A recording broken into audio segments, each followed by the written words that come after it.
Il faut attacher. Bonjour Aziguinchon. Bonjour. Comment vous allez? Bonjour, bonjour, bonjour, bonjour. Bonjour, bonjour, bonjour. Bonjour, bonjour. Bonjour, bonjour les frères. Bonjour, bien dormi. Que le Seigneur vous bénisse. Là, ta chaise n'est pas, c'est pas solide, il faut doubler, non? Il faut doubler, sinon il va tomber là. Il est encore assis sur la même chaise qui était cassée là.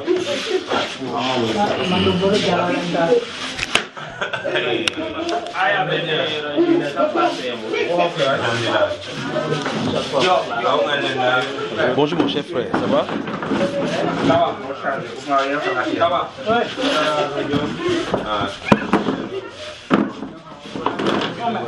C'est toi chérie.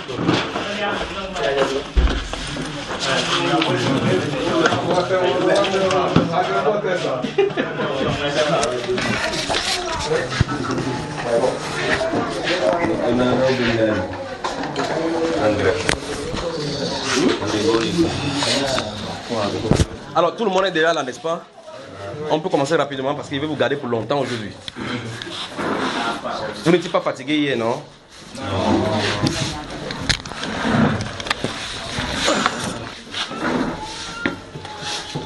Que le Seigneur vous bénisse. Tout le monde est là. Si tout le monde est là, on commence rapidement. Si vous voulez enregistrer, vous qui êtes dehors, je crois que ce serait mieux de mettre. Vous enregistrez. Si vous enregistrez, mettez ici. Venez, venez. Mais apparemment, je vois des nouveaux visages. Il y a des gens qui viennent d'arriver. Oui. Eh bien, dans ce cas, ceux qui viennent d'arriver devaient être prioritairement à l'intérieur. Parce qu'il faut qu'ils posent des questions. D'accord? C'est ça, notre frère. Vous qui venez d'arriver, entrez. Entrez. Ne soyez pas. Tous ceux qui viennent d'arriver, entrez. Vous êtes nos invités. Et ceux qui sont anciens, sortez. Parce que vous avez. C'est ça, nos frères. Oui, vous avez assez mangé. Il faut que eux ils soient là.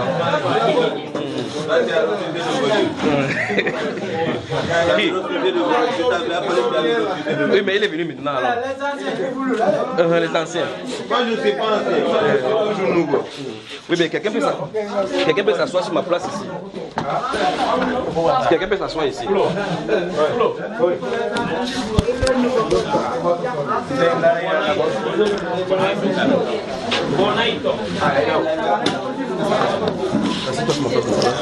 Voilà. Maintenant, vous pouvez déposer ton téléphone, ça enregistre. Tu peux déposer là pour que ça enregistre bien.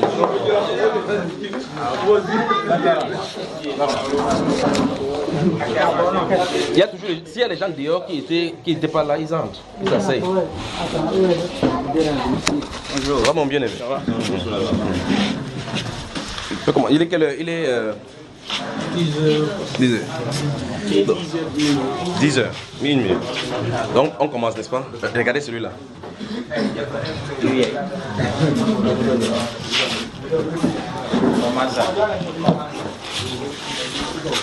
Donc je crois que les gens, comme il y a des personnes qui n'étaient pas là ces 2 derniers jours, s'ils ont des questions à poser, posent rapidement. On commence. Et puis par la suite, on va entamer avec. Il faut que je vous donne le message pour lequel je suis là, d'accord? Je veux donner votre message. Et si le Seigneur permet, on va prier. Comme ça, s'il y a les démons qui nous dérangent ici, on les dégage. Amen. Vous êtes d'accord? Parce que l'une des choses terribles, l'une des choses que vous ne devez pas faire, c'est de ne pas accepter qu'un esprit habite en vous. Si un esprit habite en vous, vous ne pouvez pas communier avec le Seigneur de la bonne façon. Et par conséquent, s'il se trouve des esprits avec vous, nous allons les chasser au nom de Jésus.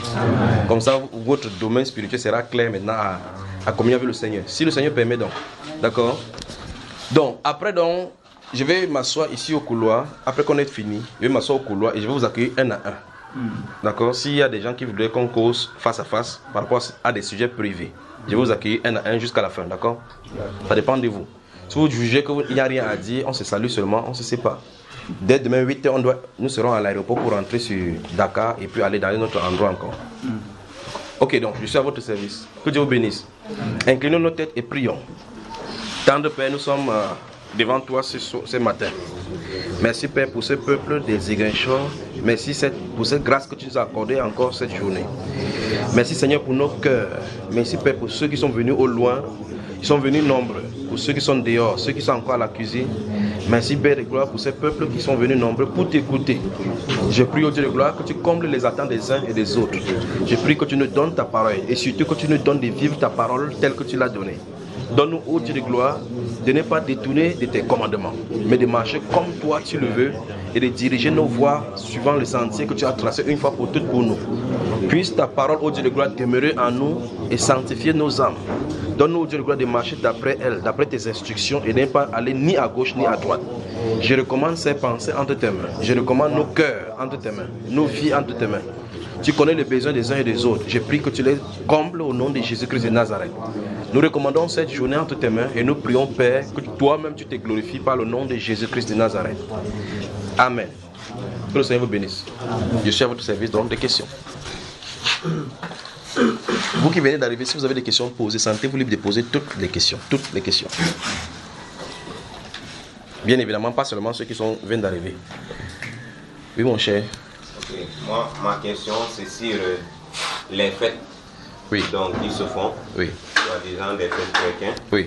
Parce qu'aujourd'hui, beaucoup de gens sont confus par rapport à ça. Par exemple, la fête de Noël et la fête aussi de Pâques qui est fêtée. Il y a aussi le calendrier, c'est-à-dire le jour du Seigneur, dimanche.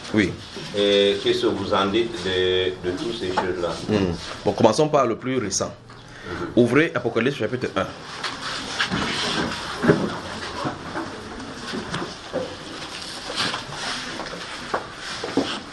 Comme vous allez noter Apocalypse chapitre 1, Sophonie chapitre 1. Vous notez Sophonie chapitre 1, ainsi que Amos. Apocalypse chapitre 1. Ça, je vais commencer par le jour du Seigneur. Oui, voilà le frère Benoît qui vient d'arriver avec son vélo. Il a la sueur partout. Heureusement qu'on n'avait pas bien commencé. Vous y êtes? Donc, Apocalypse, c'est le dernier livre. Donc, nous allons commencer par la dernière question, d'accord? Avant de rentrer. Maintenant, si vous êtes ici, vous êtes catholique. Ça risque de vous choquer, mais c'est quand même la vérité. D'accord? Et pendant qu'on y est, si vous êtes ici, vous n'êtes pas baptisé, on ne vous a pas plongé dans l'eau au nom du Seigneur Jésus-Christ, il va falloir que vous vous fassiez baptiser. Sinon, vous ne suivez pas les Écritures. On doit vous plonger au nom du Seigneur Jésus-Christ. Il n'y a pas deux façons. Donc, si vous êtes là, vous êtes catholique, cessez de catholicité. Il faut qu'on vous plonge au nom de Jésus-Christ, conformément aux saintes Écritures. Si ce n'est pas ça, vous n'êtes pas en train de suivre le Seigneur Jésus. C'est-à-dire, vous suivez une religion. Maintenant, dans l'Apocalypse chapitre 1, la Bible déclare, qu'est-ce qu'on nous dit à partir du verset 1, mon cher? À partir du verset 1. Oui. Révélation de Jésus-Christ que Dieu lui a donnée pour montrer à ses serviteurs les choses qui doivent arriver bientôt. Oui. Et qu'il a fait connaître par l'envoi de son ange à son serviteur Jean. Oui. Lequel a attesté la parole de Dieu et le témoignage de Jésus-Christ, tout ce qu'il a vu. Oui. Heureux celui qui lit et ceux qui entendent les paroles de la prophétie et qui gardent les choses qui y sont écrites, car le temps est proche. Jean aux 7 églises qui sont en Asie, que la grâce et la paix vous soient données de la part de celui qui est, qui était et qui vient, et de la part des 7 esprits qui sont devant son trône. Écoutez maintenant ce que Jean va dire. Allons-y. Et de la part de Jésus-Christ, le témoin fidèle, le premier-né des morts et le prince des rois de la terre, à celui qui nous aime, qui nous a délivrés de nos péchés par son sang, et qui a fait de nous un royaume des sacrificateurs pour Dieu son Père. À lui soit la gloire et la puissance au siècle des siècles. Amen. Voici, il vient avec les nuées, et tout élevera, même ceux qui l'ont percé, et toutes les tribus de la terre se lamenteront à cause de lui. Oui, Amen. Je suis l'alpha et l'oméga, dit le Seigneur Dieu, celui qui est, qui était et qui vient, le Tout-Puissant. Moi, Jean, votre frère. Écoutez maintenant ce qu'il va dire. Après avoir présenté le Seigneur Jésus-Christ, présenté le but du livre, il parle maintenant de lui. Nous voulons répondre à la dernière question. Il a posé 3 questions. Par rapport aux fêtes chrétiennes, il a parlé des fêtes de Noël, fêtes de Pâques, et puis il a parlé du jour du Seigneur. C'est par le jour du Seigneur que nous commençons maintenant. Allons-y. Moi, Jean, c'est au verset 10. Moi, Jean. C'est au verset 10. 9. Oui, allons-y. Moi, Jean, votre frère, et qui est part avec vous à la tribulation et au royaume, et à la persévérance en Jésus, j'étais dans l'île appelée Patmos, à cause de la parole de Dieu et du témoignage de Jésus. Je fus ravi en esprit au jour du Seigneur. Souligné au jour du Seigneur. Maintenant, on va lire dans la version Semeur. Allons-y, lis le verset 9. Vous avez lu dans d'autres versions. Nous allons lire ce que la version Semeur le dit. Allons-y, verset 9 et 8. Verset 9 et 10. Moi, Jean, votre frère, qui est part avec vous à la tribulation, au royaume et à la persévérance en Jésus. J'étais dans l'île appelée Patmos, à cause de la parole de Dieu et du témoignage de Jésus. Je fus saisi par l'Esprit au jour du Seigneur. Au jour du Seigneur. Quelqu'un a d'autres versions ici? Vous avez autre version en dehors de ces deux-là? C'est lui, second partout. Vous avez quelle version là? C'est la même chose. Voilà.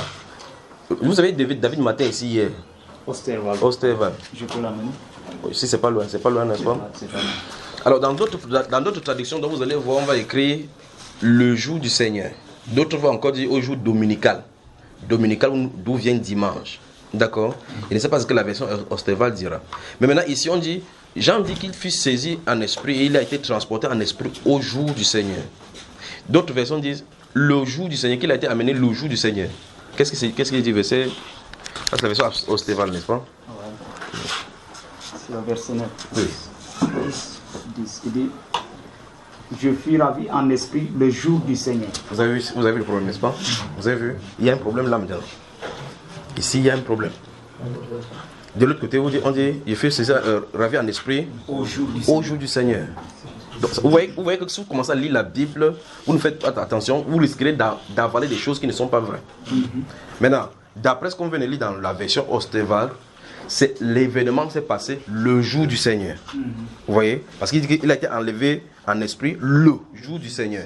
Ça désigne, ici, l'emphase est mise sur le jour pendant lequel il a été enlevé. Donc c'est le jour qui est mis en exergue. Mais lorsque vous lisez de l'autre côté, j'ai fait ravi en esprit au jour du Seigneur. Ici, l'emphase n'est pas mise sur le jour, mais sur l'événement pendant les périodes. Vous voyez les différences, n'est-ce pas?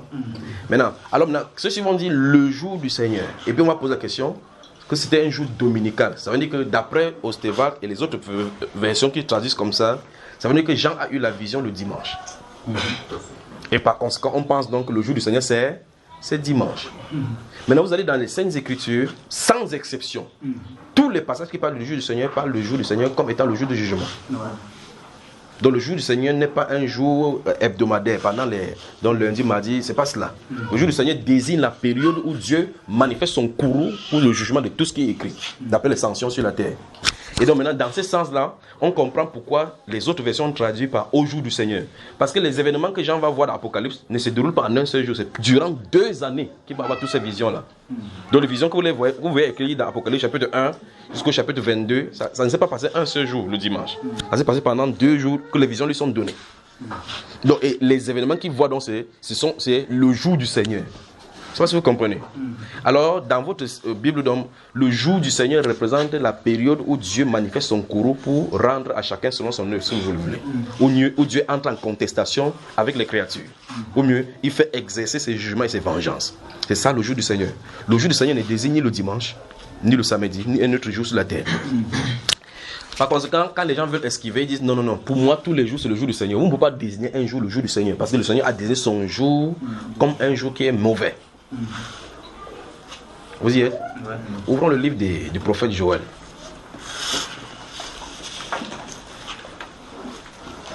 C'est plein. Si vous lisez les prophètes seulement, c'est plein partout. Prophète Joël.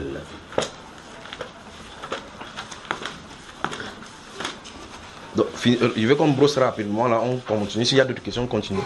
Le jour du Seigneur. Et ces jours-ci, écoutez encore, pendant que vous allez chercher votre Joël, c'est aussi lié, je voulais dire, les événements tels que conçus aujourd'hui par les théologiens, ou mieux encore par la religion, c'est aussi lié à ce que vous appelez le sabbat. Là, vous allez voir, les catholiques observent le Seigneur parce qu'ils disent que c'est le jour du Seigneur, c'est le jour où Jésus est ressuscité. Or, la Bible n'enseigne pas que Jésus est ressuscité dimanche. Vous voyez cela? Donc, on a tellement de problèmes. Lorsque vos pasteurs, comment ça s'appelle, les prêtres prennent l'hostie le jour-là, il dit en ce jour, c'est quand même curieux. Il dit en ce jour, qui est le jour du Seigneur, le premier jour de la semaine, c'est le jour du repos. Non seulement ils appellent le jour de repos le premier jour de la semaine, ce qui est faux d'après la Bible. Parce que le premier jour de la semaine, c'est effectivement dimanche. Si le premier jour de la semaine c'est dimanche, le septième c'est samedi. Et c'est le septième qui avait été désigné dans l'Ancien Testament comme étant le jour du repos. Donc le jour du repos ne peut pas être dimanche, c'est samedi plutôt. L'autre paire de manches maintenant, ce sera de faire comprendre aux adventistes du 7e jour qu'aucun jour n'est prescrit aux chrétiens pour pouvoir observer. Aucun. Parce que Dieu est esprit, il faut qu'on l'adore en esprit. Et quand on adore en esprit, on n'est pas limité par un jour, ni par le temps, ni par des lieux. C'est pas ce que vous comprenez, frère. Donc, de l'autre côté, on va toucher le jour du Seigneur. De l'autre côté aussi, on va toucher aussi le sabbat avec les chrétiens. Parce que d'autres chrétiens disent maintenant que c'est le sabbat, c'est le samedi. Ils disent que les catholiques ont perverti le jour là à dimanche. Et par conséquent, si vous dormez, ils disent ça, ce sont les gens qui le disent comme ça.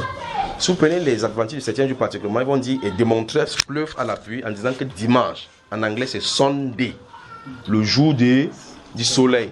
C'est pour ça que l'église catholique, si vous adorez le dimanche, vous adorez le Dieu soleil. Mais ce qu'ils utilisent, ils oublient aussi que samedi c'est Saturne. Donc c'est aussi le jour du Saturne. Vous voyez, donc si vous fuyez dimanche, vous tombez samedi. Vous êtes encore dans les Saturnes. Vous allez à Monday, c'est le jour de la lune. Donc tous les jours là, mercredi, miércoles, ça vient pour Mercure. Vendredi c'est Vénus. Vous allez faire donc comment? Il n'y a pas de jour qui est pour Jésus. C'est pour ça que le chrétien est au-dessus de tout cela. Vous comprenez? Donc ça veut dire que ni les catholiques n'ont raison, ni les adventistes n'ont raison. Parce que le chrétien vit la vie de l'esprit. L'esprit n'a pas d'observant de période ni de temps. Vous suivez mes frères? Alors dans Joël chapitre 1, lisons à partir du verset 1. Joël 1, à partir du verset 1. La parole de l'Éternel qui fut adressée à Joël, fils de Pétuel. Écoutez ceci, vieillard, prêtez l'oreille, vous tous, habitants du pays. Rien de pareil est-il arrivé de votre temps ou du temps de vos pères. Oui. Racontez-le à vos enfants et que vos enfants le racontent à leurs enfants. Allons-y rapidement au verset 15. Verset 15. Oui. Ah, quel jour, car le jour de l'Éternel est proche, il vient comme un ravage du Tout-Puissant. Vous entendez comment on l'a introduit, n'est-ce pas? Le jour de l'Éternel est proche. Donc ouais, effectivement, ça ne peut pas être un jour comme dimanche, ni comme lundi. Le prophète a annoncé que le jour de l'Éternel est proche. Chapitre 2 maintenant. Chapitre 2, verset 1. Il dit, sonnez de la trompette en Sion, faites-la retentir sur ma montagne sainte. Oui. Que tous les habitants du pays tremblent, car le jour de l'Éternel vient, car il est proche. Vous voyez que c'est un jour, le jour de l'Éternel représente un événement qui va se dérouler. Ce n'est pas un jour en tant que lundi jusqu'à dimanche. D'accord? Maintenant, allons-y, ça c'est le chapitre 2 de Joël, n'est-ce pas?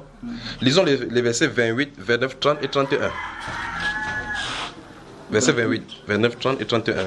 Il dit, après cela, je répandrai mon esprit sur toute chair. Vous connaissez bien ces passages, pas vrai? Vos fils et vos filles prophétiseront. Oui. Vos vieillards auront des songes et vos jeunes gens des visions. Oui.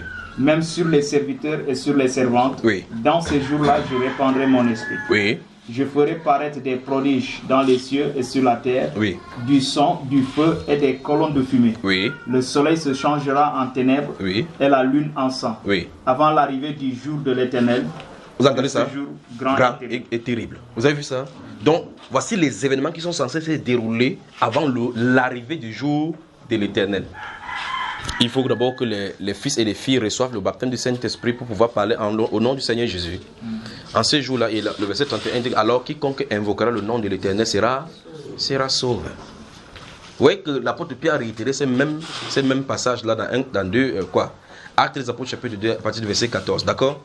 Donc maintenant, avec ce que nous venons de lire là, nous comprenons effectivement que le jour de l'Éternel n'est pas un jour fixé. Mais c'est un événement qui est calendrier dans une période bien déterminée dans le plan du Seigneur. Et donc, il dit ici que avant l'arrivée de ce jour-là, voici ce qui va arriver, l'Esprit va verser sur la chair, les fils et les filles vont prophétiser, la lune va se changer en sang, ainsi de suite. Pas vrai? Le soleil va s'obscurcir avant l'arrivée du jour de l'Éternel. Et la Bible déclare dans le livre de Sophonie que vous pensez que le jour de l'Éternel, que malheur à celui qui désire voir le jour de l'Éternel. Parce que c'est un jour de grandes ténèbres, un jour d'angoisse, de pleurs, un jour de supplication et d'amers cris. Ça veut dire que le jour de l'Éternel, j'espère que c'est bien compris, non? Le jour de l'Éternel, ce n'est pas lundi, ni mardi, ni mercredi. Donc si quelqu'un dit que non, pour moi, tout le jour, c'est le jour de l'Éternel. Dieu ne frappe pas chaque jour, pas vrai? Souvenez-vous, c'est différent. Le jour de l'Éternel dont parle la Bible sont différents. Ce jour-là est différent de ce que nous pensons par jour de l'Éternel. Alors, les chrétiens n'ont pas de jour pour adorer. Le chrétien n'est pas conditionné par un jour d'adoration. C'est compris avec le jour de l'éternel, n'est-ce pas, frère? Voilà. On passe maintenant à la fête de Noël et par conséquent à la Pâque. La fête de Noël, oui. Vous avez touché le sabbat? Il a fini avec le sabbat depuis. Sophonie chapitre 1. J'ai déjà parlé du sabbat, non? Il dit le sabbat avait été donné aux Juifs. Et l'une des choses sur le sabbat, c'est que les gens pensent que le sabbat, ça veut dire que c'est seulement samedi. Il y en a plusieurs styles de sabbat dans les Saintes Écritures. Vous savez ça? Il y en a plusieurs styles de sabbat. Donc le sabbat ne consiste pas seulement à samedi, je ne fais rien de mon travail, que non. Lorsque vous ne faites rien ce jour-là, il dit d'après la loi, il y a des événements, des choses cultuelles, des cultes dont il faut faire.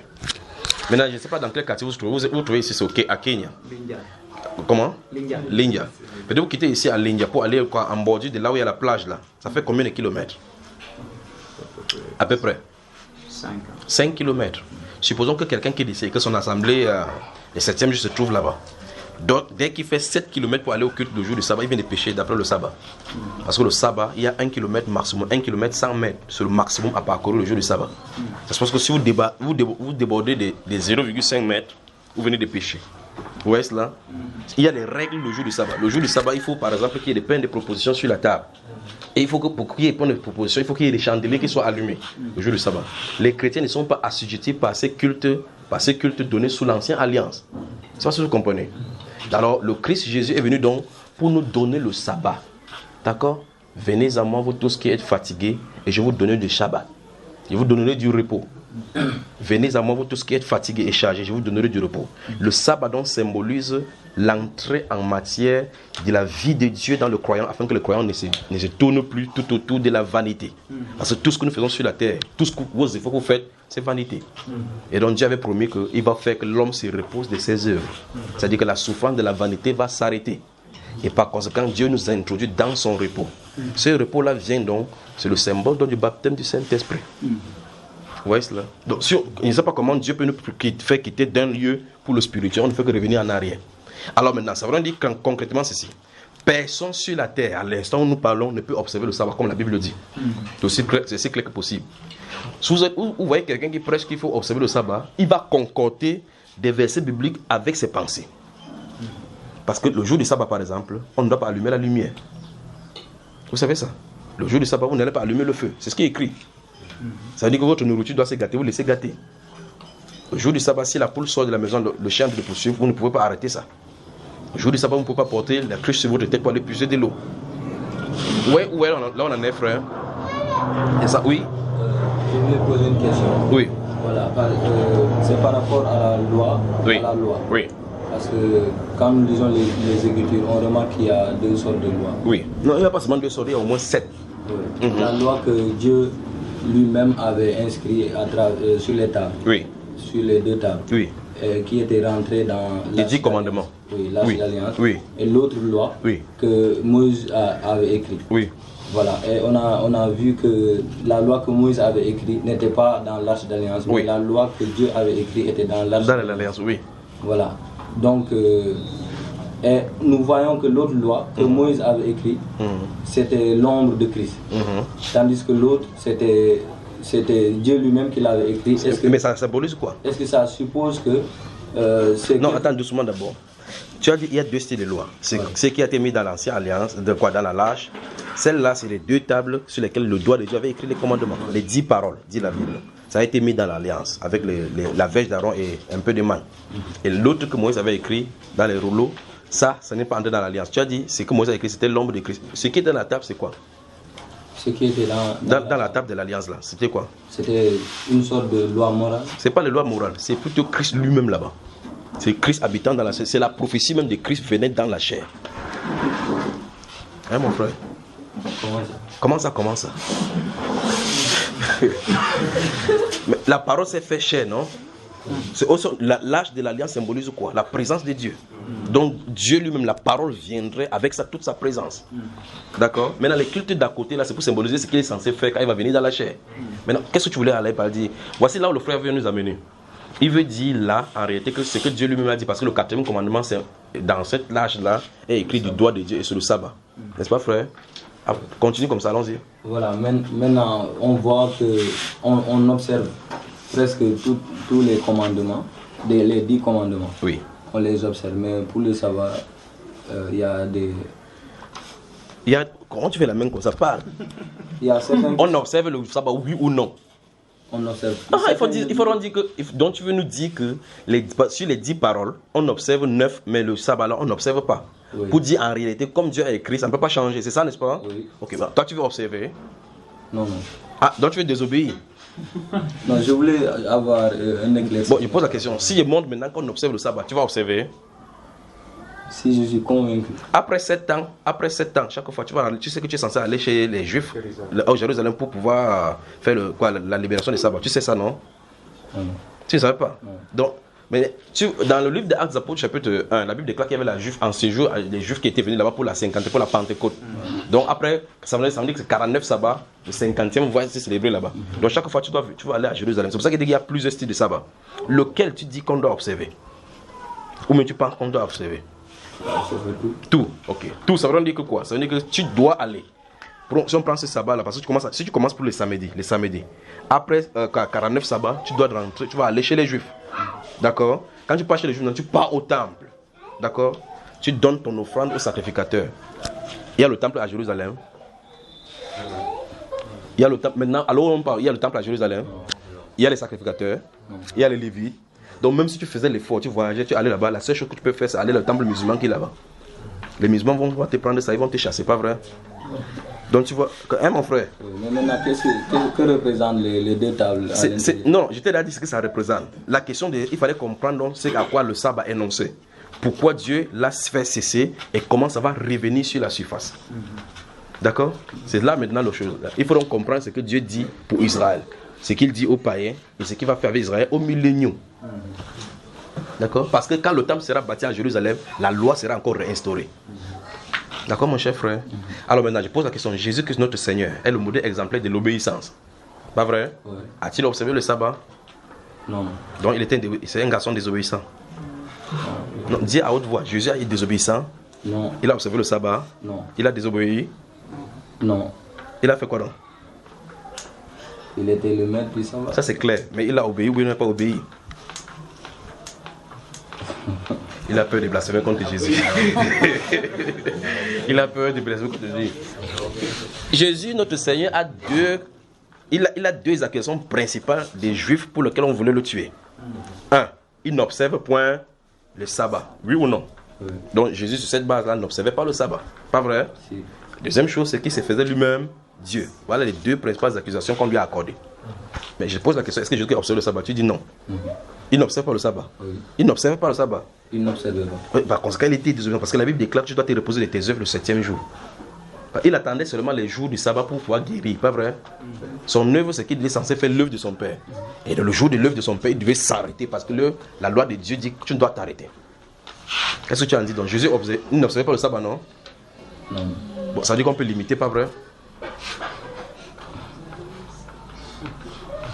Alors maintenant, comprendre donc que quand Christ est venu, le sabbat n'est pas un jour. Le sabbat, c'est une dimension dans laquelle Christ amène les gens. Le repos. Pour que tu cesses de compter sur toi, sur tes efforts. Le sabbat, donc, c'est le symbole donc, du baptême du Saint-Esprit. Venez à moi. Préparez Hébreux chapitre 4 rapidement.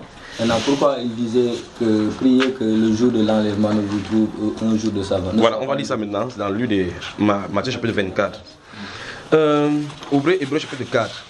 Regardez dans Matthieu chapitre 11, il dit venez à moi vous tous qui êtes quoi? Fatigués et chargés. Fatigués par nos façons de faire ici, nos œuvres et toutes ces choses qui nous bloquent. Il dit et je vous donnerai le repos. Donc Jésus notre Seigneur est celui qui accorde le repos. D'accord? C'est ce que vous comprenez. Et le prophète dit que je leur ai dit que voici le lieu du repos. Entrez-y. Et ils n'ont pas entré. Donc, maintenant tu dis, regardez bien la façon que le frère pose la question. Il dit, et maintenant, pourquoi il a dit que ceux qui vont fuir le jour de l'enlèvement, qu'on prie que le jour de l'enlèvement ne vient pas le jour du sabbat. Or, on ne parle pas de l'enlèvement là-bas. Dans Matthieu 24, il ne s'agit pas de l'enlèvement. D'accord, ça c'est un. Des deux, ça n'a rien à voir avec les chrétiens, il s'agit des juifs. D'accord, mon cher frère? Tout à l'heure, dans Matthieu 24, on va rencontrer cela. Il est prié que votre fuite ne soit pas un jour de sabbat, car la détresse sera alors grande, telle qu'il n'y en a pour jamais eu et qu'il n'y en aura jamais. D'accord? Parce qu'en réalité, voilà comment ça se passe. Si tu connais l'histoire biblique, Jérusalem, Dieu avait dit que le jour du sabbat, qu'on n'entre pas dans les portes de Jérusalem avec des marchandises et autres, on n'en sort pas. Jérusalem était bâtie comme une cité, on bâtissait les cités avec des barrières tout autour de Jérusalem. Et il y avait des portes principales dans lesquelles on faisait entrer et faisait sortir les marchandises, les gens qui étaient des Tyr, des Sidon pour venir faire les ventes, le commerce, d'accord? Et donc le jour du sabbat qui est samedi, Dieu dit à Israël qu'il doit fermer les portes, parce qu'on fait que les commerçants peuvent venir rester dehors. Ils restent dehors le jour du sabbat, quand le sabbat passe, on ouvre maintenant la porte pour qu'ils puissent entrer. Maintenant le problème c'est, le Seigneur Jésus-Christ parle de ceci parce que lorsque le jour du sabbat est, on ferme la porte, les armées peuvent vous encercler et soit y mettre du feu ou bien vous soumettre à la domination. Vous comprenez cela? Parce que personne ne peut pas sortir, personne ne peut sortir parce que les portes sont fermées. Et donc Jésus dit, priez que votre fuite ne soit pas le jour du sabbat. Parce que si c'est le jour du sabbat, les portes seront fermées. On va vous détruire. Il dit ni en hiver. Parce que si c'est en hiver, vous sortez, vous serez dans le froid va vous toucher. Toi, tu as l'hiver ici. Vous avez vu comment il fait chaud ici. Donc qui est l'hiver là-bas, qui n'est pas l'hiver là-bas, ça ne fait rien ici chez toi, ici, pas vrai?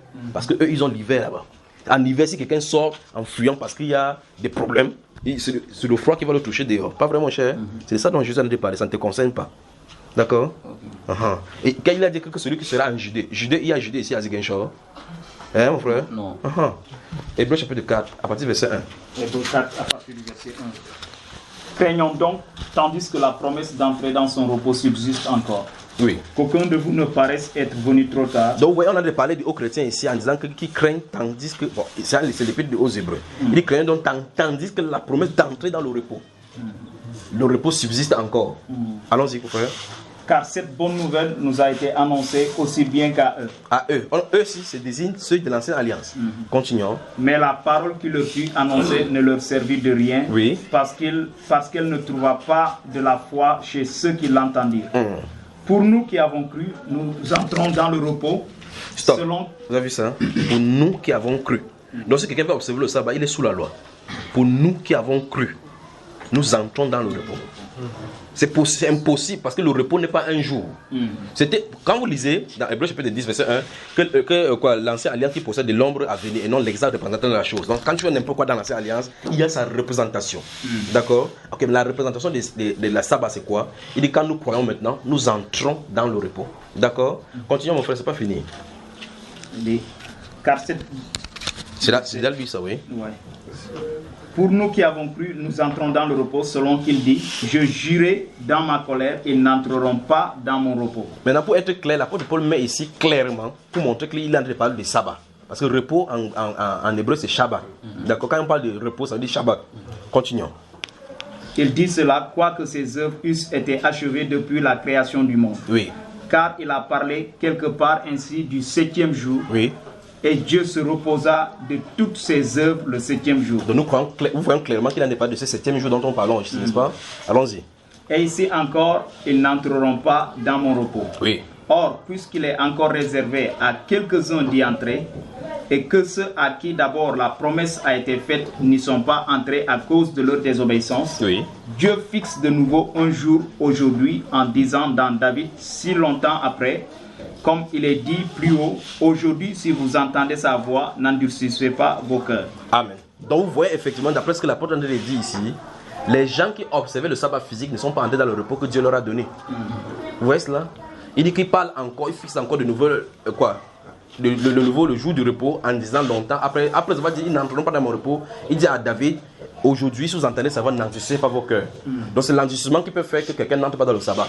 Autrement dit, le chrétien est le premier qui observe le sabbat parce qu'il y est entré. Si vous croyez en Christ, Jésus a dit, c'est ce que Jésus a dit, venez à moi, vous tous qui êtes fatigués, et je vous donnerai du repos. Je vous donnerai du sabbat. Donc le sabbat se donne. Par conséquent, le sabbat c'est la vie éternelle. Amen. Vous voyez cela maintenant, n'est-ce pas? Comment on peut faire autrement? Finissons là, frère. Car si Josué leur eût donné le repos, oui. il ne parlerait pas après cela d'un autre jour. Vous avez ça? Donc une fois de plus, on a des problèmes avec la compréhension du jour selon le Saint-Esprit ici. Si Jésus leur eût donné le repos, donc, finalement ils sont entrés à Canaan. Vous voyez cela? Qui a fait entrer le peuple juif à Canaan? Canaan, c'est Josué qui les a fait entrer. Maintenant, quand il les a fait entrer, la Bible déclare qu'en réalité, ils ne sont pas entrés dans le repos parce que le repos n'était pas physique. Parce que si Josué leur eût donné le repos, Dieu ne parlerait plus d'un autre repos. Autrement dit, ce sont des symboles pour signifier quelque chose que Dieu désignait. D'accord? Continue, frère. Il y a donc un repos de sabbat réservé au peuple de Dieu. Tu as entendu ça? Oui. Il y a donc un repos de sabbat réservé au peuple de Dieu. Il y a donc, c'est la conclusion. Il y a donc un repos de sabbat réservé au peuple de Dieu. Il y a le sabbat, il y a, frère. Ça n'a pas été annulé, ça a été accompli. Il y a donc un repos de sabbat réservé au peuple de Dieu. Nous qui croyons, nous entrons dans ce repos. Nous qui croyons, nous entrons dans ce repos. C'est pas ce qui est écrit. Finissons maintenant. Car celui qui entre dans le repos de Dieu se repose de ses œuvres, comme Dieu s'est reposé des siens. Vous avez vu ça? Donc maintenant, si tu entres dans le repos de Dieu, tu t'es reposé de tes œuvres. Si tu essaies de te reposer de tes œuvres, tu n'entres pas dans le repos de Dieu. Vous allez choisir maintenant. Soit vous vous dites que samedi je ne travaille rien, mais vous laissez le repos de Dieu tranquille. D'accord? Alors, soit tu entres dans le repos de Dieu, automatiquement tu es reposé de tes œuvres. D'accord? Souvenez-vous de cela, il y a donc un repos de sabbat réservé au peuple de Dieu. Il y a un repos de sabbat. Mais ça ne consiste pas en l'observance des ordonnances telles que prescrites dans la loi. Ça consiste maintenant à glorifier donc Dieu dans votre corps et dans votre esprit qui appartient à Dieu. C'est la vie de l'esprit. C'est compris maintenant avec le sabbat? Oui. On peut avancer maintenant. Maintenant, c'est bon aussi avec le sabbat, n'est-ce pas? Oui. Donc si vous dites, si quelqu'un vous voit encore, il dit que non, il faut qu'on observe le sabbat. Il faut qu'on observe le sabbat. Dieu lui ceci. 49e sabbat, il part à Jérusalem. Il voit les souverains sacrificateurs. Il donne les gerbes. On agite à gauche et à droite. Et puis la main, c'est le peuple là-bas. Parce que ce sont les règles du sabbat. D'accord, mon frère? Et en plus de cela, en cette année de relâche, si quelqu'un lui doit de l'argent, il relâche.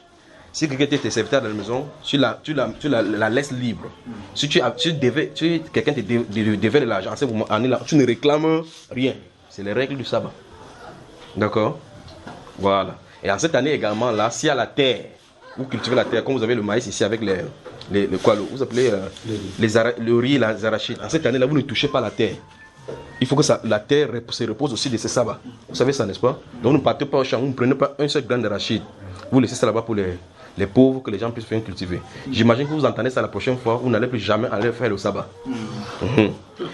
Maintenant, le cas de Noël, c'est un cas aussi simple. L'autre là, on peut balayer forcément du revers de la main. Notez Luc chapitre 2. Luc le chapitre 2. Luc le chapitre 2.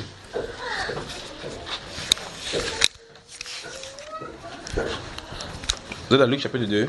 Voilà maintenant. Pour ce qui est de la naissance de Jésus, ou mieux encore, laissons la naissance de Jésus tranquille.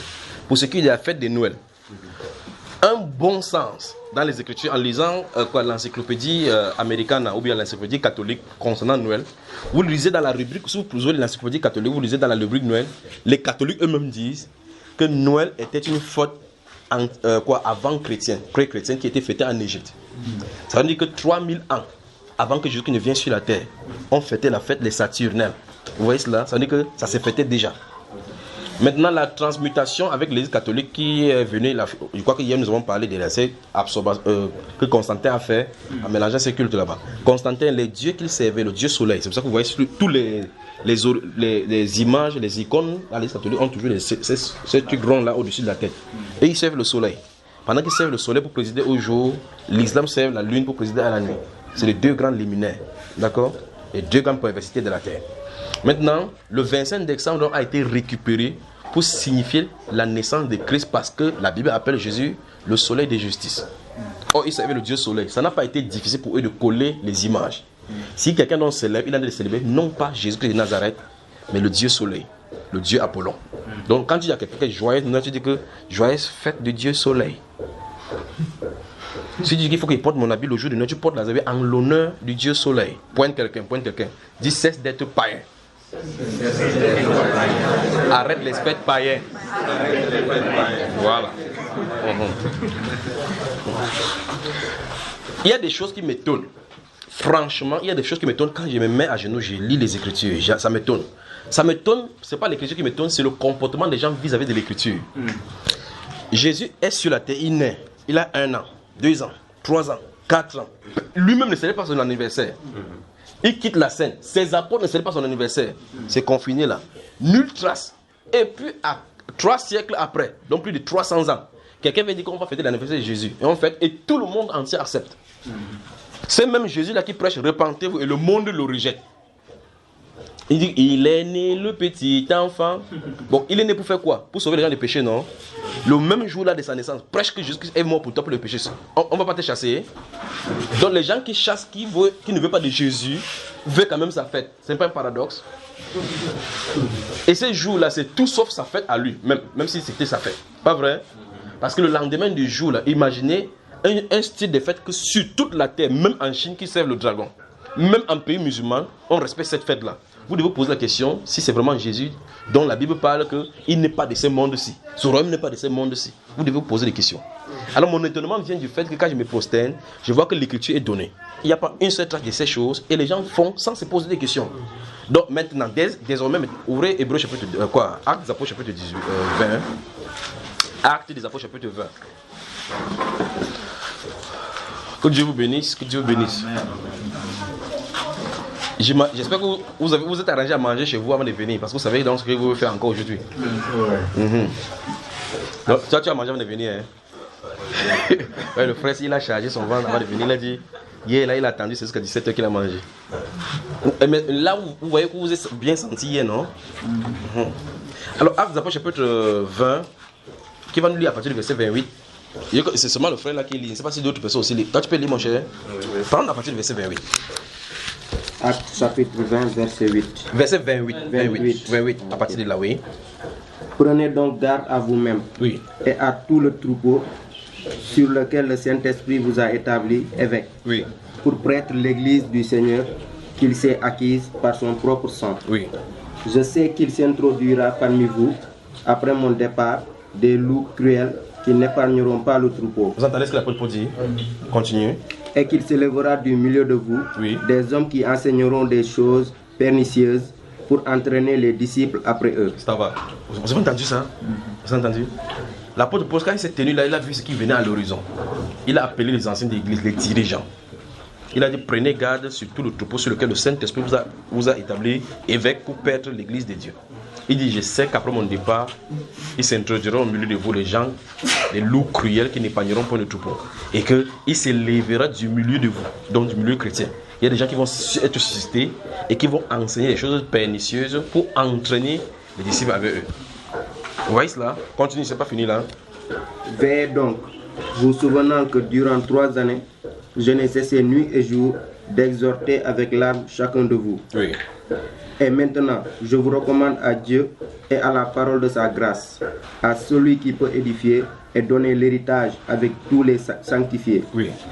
Je n'ai désiré ni l'argent, ni l'or, ni les vêtements de personne. Vous entendez ça, frère? Vous savez vous-même que ces mains ont pourvu à mes besoins et à ceux des personnes qui étaient avec moi. Je vous ai montré de toute manière que c'est en travaillant ainsi qu'il faut soutenir les faibles et se rappeler les paroles du Seigneur qui a dit lui-même, il n'y a plus de bonheur qu'à donner. Il y a plus de bonheur à donner qu'à recevoir. Merci. Que Dieu vous bénisse. Amen. Vous voyez? Donc dans ce livre de Actes chapitre 20, si vous lisez un peu plus haut en prenant à partir votre lecture à partir du verset 20, l'apôtre Paul signifie de façon claire que je vous ai annoncé tout le conseil de Dieu sans en rien cacher. Ça veut dire que la volonté de Dieu pour l'église a été révélée au travers de l'apôtre Paul et il a tout donné. Chaque fois désormais que vous voulez aborder un thème chrétien qui se discute sur la terre, posez-vous toujours la question, les apôtres ont-ils enseigné cela? Si c'est oui, avancez. C'est un peu comme le cas de la dîme. Vous voyez, les gens disent aujourd'hui, non, vous devez payer la dîme. Si vous ne payez pas la dîme, ne donnez pas les offrandes. C'est simple. Ah non, j'ai vu les gens en enfer parce qu'ils ne payaient pas la dîme. C'est que les premières personnes en enfer, ce sont les apôtres. Parce qu'ils n'ont même pas enseigné là-dessus. Parce que ça n'a rien à voir avec le ministère chrétien. Je ne sais pas si vous comprenez. Maintenant, parce que les gens veulent avoir de l'argent, avoir des grosses voitures haut là-bas, ils veulent enseigner ces choses parce qu'ils savent que si vous êtes 50 000, chacun donne 10 000, il a assez d'argent. D'autres encore plus graves écrivent les livres pour vendre chaque fois. Ils disent, vous devez acheter ça chaque fois pour soutenir le ministère. Ce sont des désirs pernicieux des gens pour pouvoir détourner les gens de l'évangile. Mais l'apôtre Paul lui dit, il dit que prenez garde à vous-même et à tout le troupeau. Il s'adresse aux anciens, c'est-à-dire à ceux qui sont censés diriger. Maintenant, quand il dit, je vous recommande à Dieu et à la parole de la grâce, je pense que ce qu'il a dit, c'est parfait, on ne doit pas y ajouter quoi que ce soit. Vous devez être des dirigeants pour annoncer ces mêmes choses-là. D'accord, frère?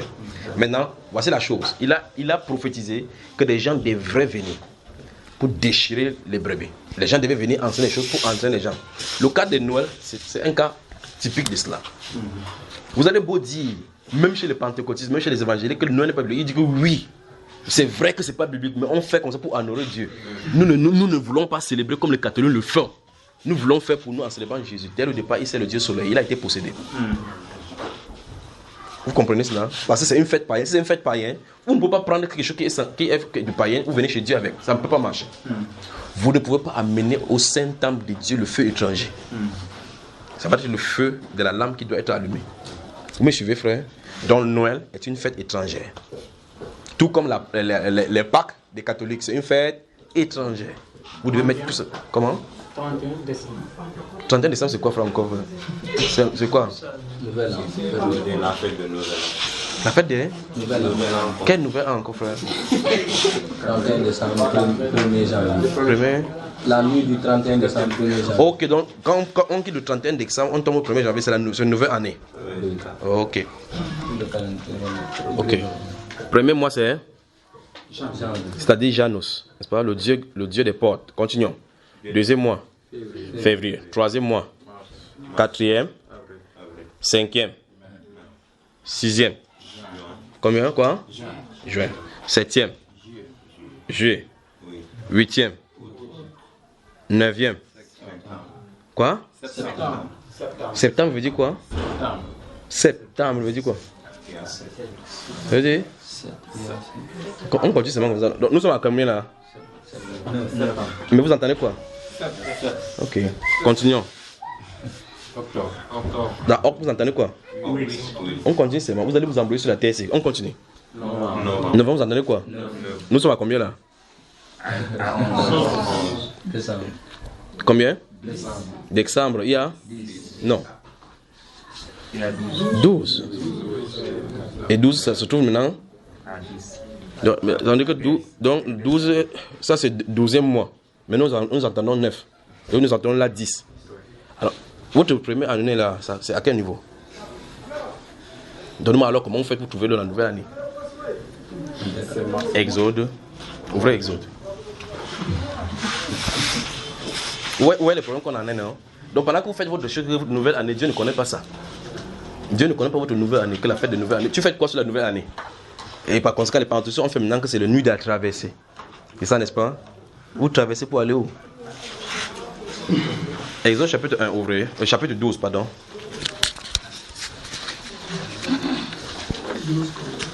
Donc, vous voyez effectivement que le calendrier que vous suivez maintenant, en 1800, ça a été transformé. Ça a été transformé par les différents empereurs, Julius César, Auguste, et ainsi de suite. Chacun coupait comme il peut couper. Pour ajouter ici à 31 jours, l'autre à 31 jours, l'autre là à 28 jours. C'est février qui a subi cela. On a coupé ce février fatigué. Dieu vous bénisse. Alors, chapitre 12, verset 1. Verset 1. Le chapitre 12 des... Il dit, l'Éternel dit à Moïse et à Aaron dans le pays d'Égypte. Écoutez très attentivement. Ce mois-ci sera pour vous le premier des mois. Il sera pour vous le premier des mois de l'année. Qui a parlé? Dieu. Son calendrier ne change pas. Dieu venait de décréter le début du calendrier. D'accord, frère? Oui. Ouais, le frère s'est compté, il souligne rapidement. Son calendrier ne change pas. Et là, nous sommes au mois d'Abib, le mois des épis. C'est-à-dire le mois de Nissan qui correspond à notre mois aux environs d'avril-mars.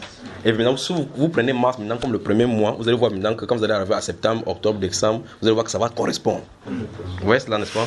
Donc normalement, la fête de l'année, le premier jour de l'année n'est pas en janvier, mais en mars. Vous voyez les problèmes qu'on a, hein? Que Dieu vous fortifie vraiment. Que Dieu vous fortifie. Donc les fêtes païennes, vous devez vous en éloigner. Vous ne devez pas mixer les fêtes avec les fêtes du monde avec ça. La Bible est claire, n'aimez point le monde, ni les choses qui sont dans le monde. Parce que vous voulez toujours célébrer avec les gens. Oui mon cher. La fête de l'Assomption, que les catholiques fêtent le 15 jours. Regarde, je crois qu'il faut qu'on arrête. Parce que s'il ne fait pas comme ça, s'il ne grille pas bien, s'il ne grille pas rapidement, on aura des problèmes. Parce qu'il y aura toujours des questions. Aucune fête, ni fête chez les catholiques, ni les doctrines, ni bibliques.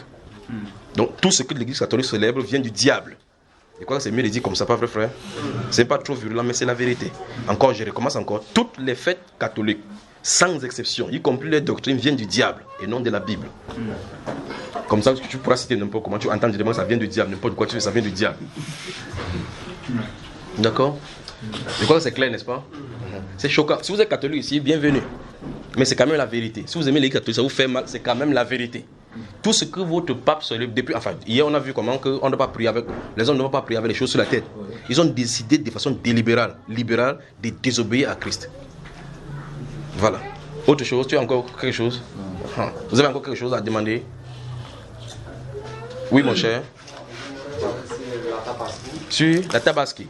Oui. Souvent les gens y mangent, alors que s'il y a des fêtes pointes, par exemple les circoncisions dans nos villages, les gens ne mangent pas. Oui. Donc, bon, toi tu as fêté la tabaski ou tu n'as pas fêté? Non, je n'ai pas fêté. Pourquoi? Bon, je me suis dit que ces choses-là, ce sont des idoles. Oui, oui. Et la tabaski, c'est la fête de quoi? C'est la fête des musulmans. La fête des musulmans. Ça, on fait quoi là, le jour là? Ils sacrifient un agneau. Pour symboliser quoi? Mouton. Oui, pour symboliser quoi? Bon. D'après eux, c'est le fils Isaac. Oui.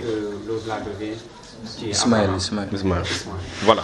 En effet, si vous lisez le Coran dans la sourate Les Rangées, la sourate de la sourate 37, au verset 102, justement. Vous avez le Coran là? Personne n'a le Coran ici. Tu as le portable. Ouvrez le portable, tu ouvres la sourate 37 dans les Rangées. Dans les sourates dans les Rangées, il est fait mention là-bas des dons des fils d'Isaac, du fils Ismaël, puisque Abraham a prié. Si vous prenez à partir du verset 100 tu y es déjà. Les Rangées, c'est la sourate 37, les Rangées. Les Rangées, ouvre les Rangées. Vas-y rapidement dans le 102.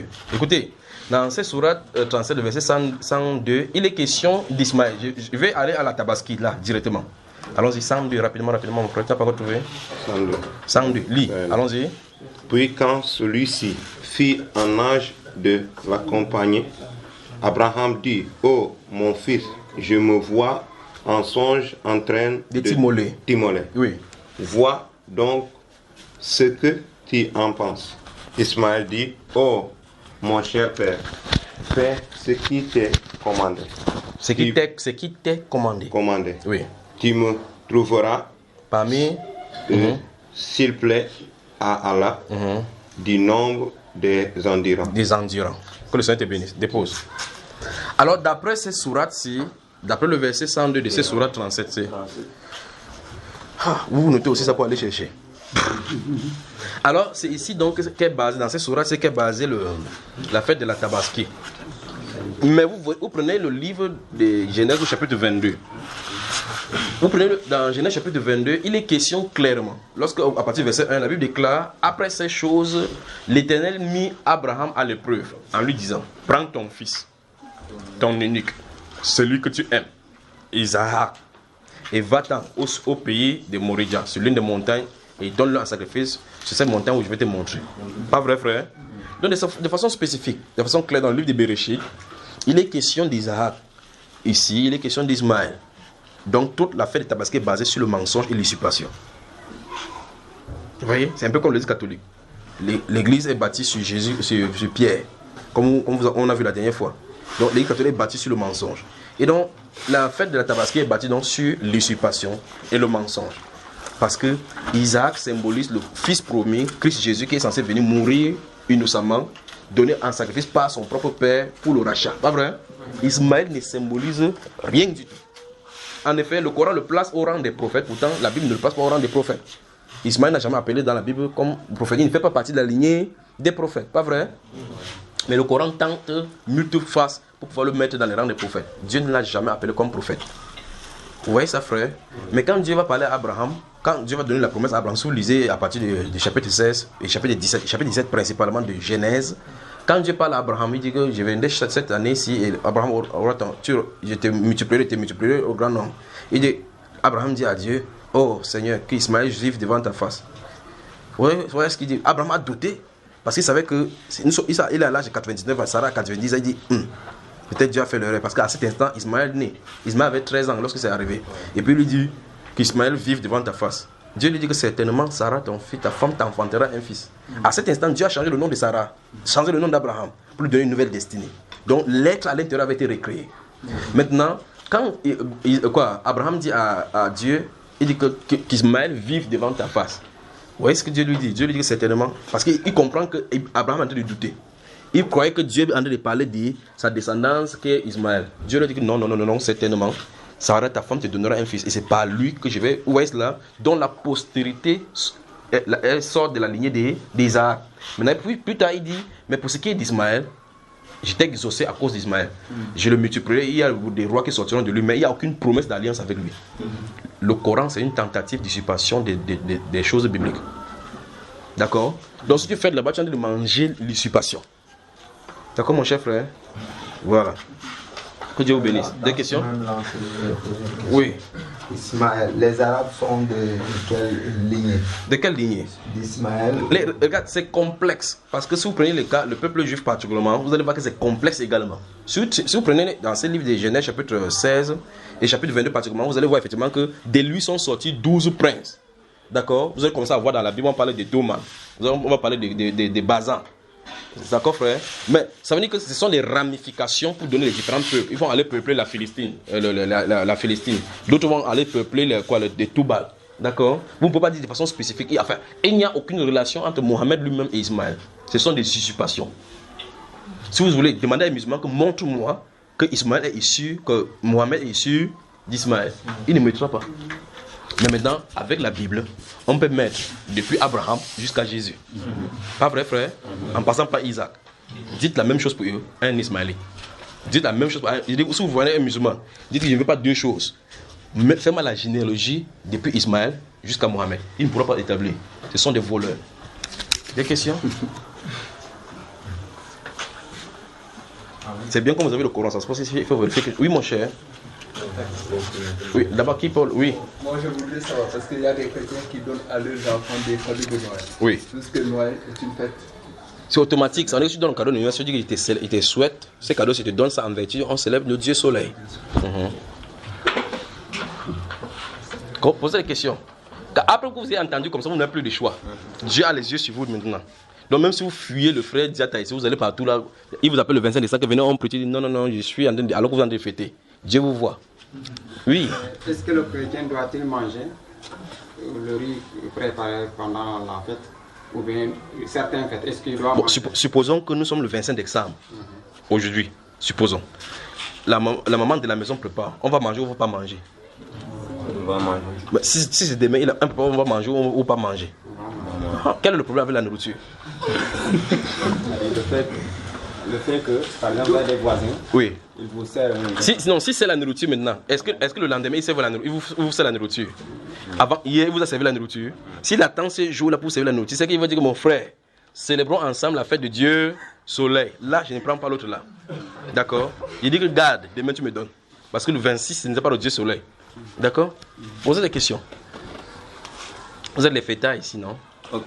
Oui. Moi, je veux poser la question parce que, à savoir, la terre d'Israël. Oui. Pourquoi aujourd'hui elle est appelée Palestine? Palestine. Mais ça a été appelé Palestine avant que ça soit comme ça. La terre d'Israël, les orthodoxes là-bas ne sont pas les Israéliens. Parce que depuis la Bible déclare que quand Abraham est là-bas, il n'a pas permis qu'il ait une tente là-bas. Il a dit marche dans le pays et mets-y ses empreintes parce que je donnerai ça à ta postérité. Pendant qu'Abraham séjourne là-bas à Canaan, il y a des peuples là-bas. D'accord? Ces peuples-là, c'est le peuple qu'on appelle les Palestiniens. Donc en réalité, c'est leur père, mais Dieu a dit qu'il a donné ça aux Juifs. Si les gens de l'ONU se fâchent, qui se fâchent? En plus maintenant, la Bible déclare même que ça va s'étendre, leurs frontières vont s'étendre même jusqu'à presque le fleuve d'Égypte, n'est-ce pas? Donc ça veut dire que la frontière d'Israël va s'étendre.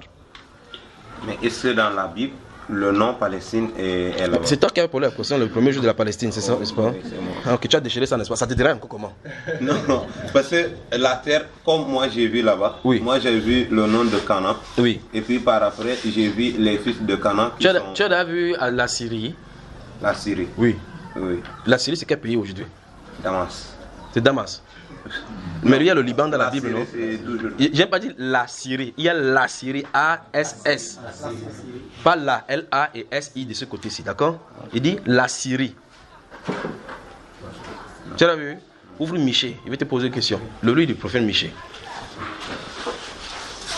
Faites, il faut qu'on avance. Faites, balancez votre question rapidement en avant. Michée, le livre du prophète Michée au chapitre 5.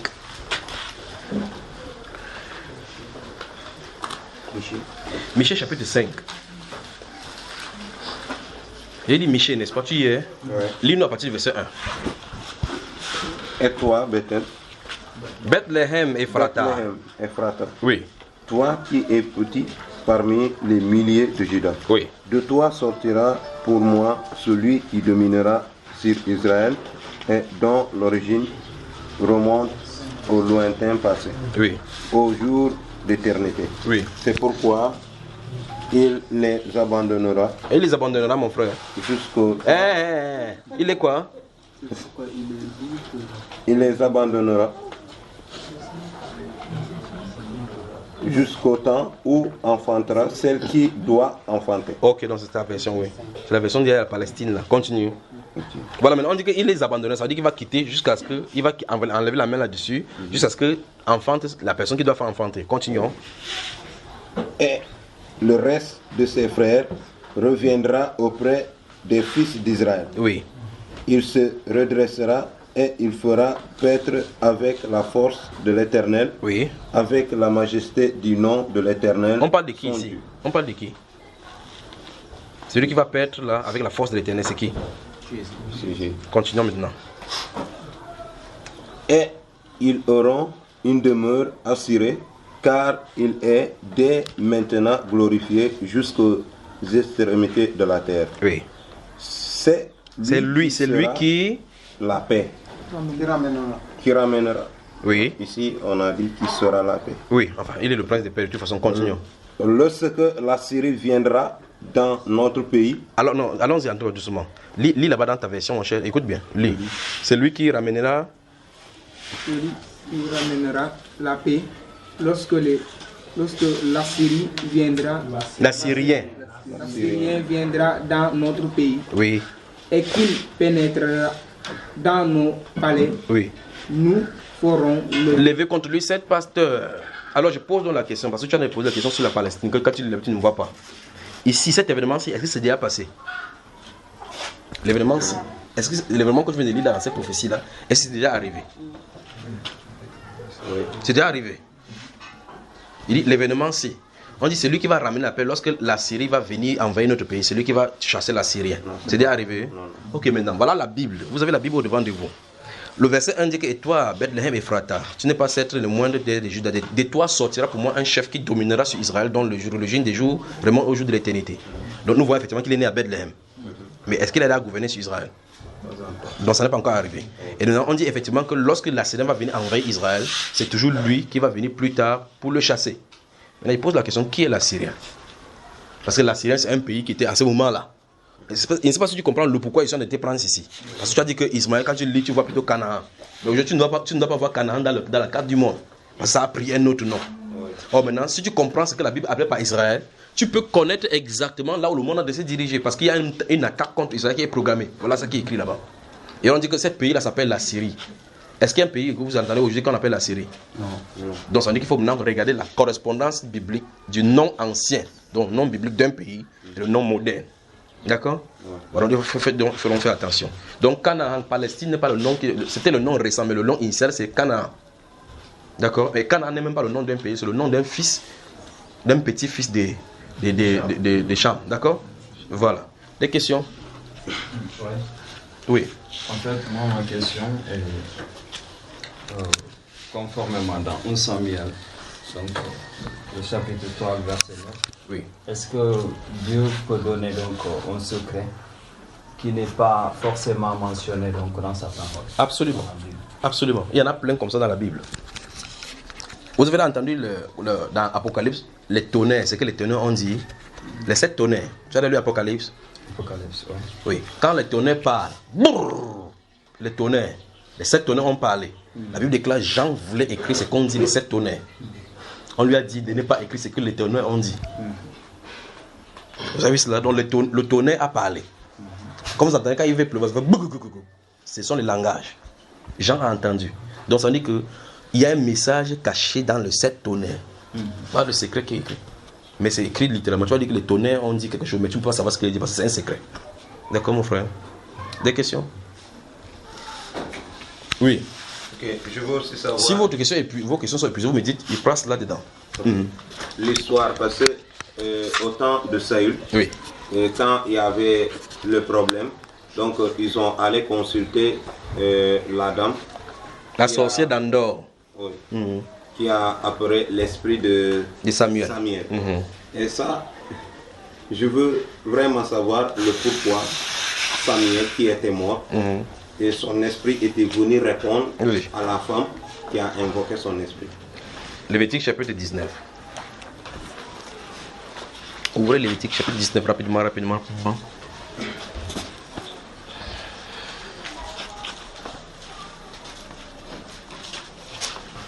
Lévitique, le chapitre 19. Bon, puisque vous en avez noté, notez le verset 31, puis notez également Lévitique chapitre 20, le verset 6.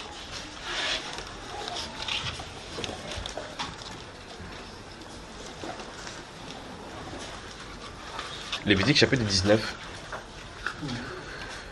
verset 31. Et puis Lévitique chapitre 20, verset 6. Allons-y maintenant. Toi, lis donc.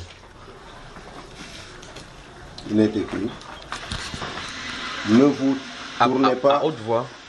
Ne vous tournez pas vers ceux qui invoquent les esprits, ni ceux qui prédisent l'avenir. Prédisent l'avenir. Ne les recherchez pas de peur que vous de vous souiller avec eux. Je suis l'Éternel. Je suis l'Éternel, votre Dieu. Chapitre 20 maintenant, verset 6.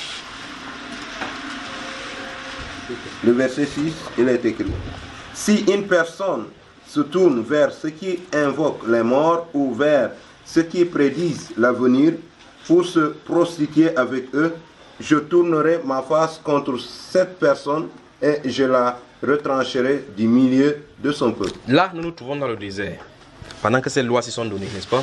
Oui. Quand Dieu dit que si quelqu'un se tourne vers ceux qui évoquent les morts, il va retrancher cette personne-là du milieu de son peuple.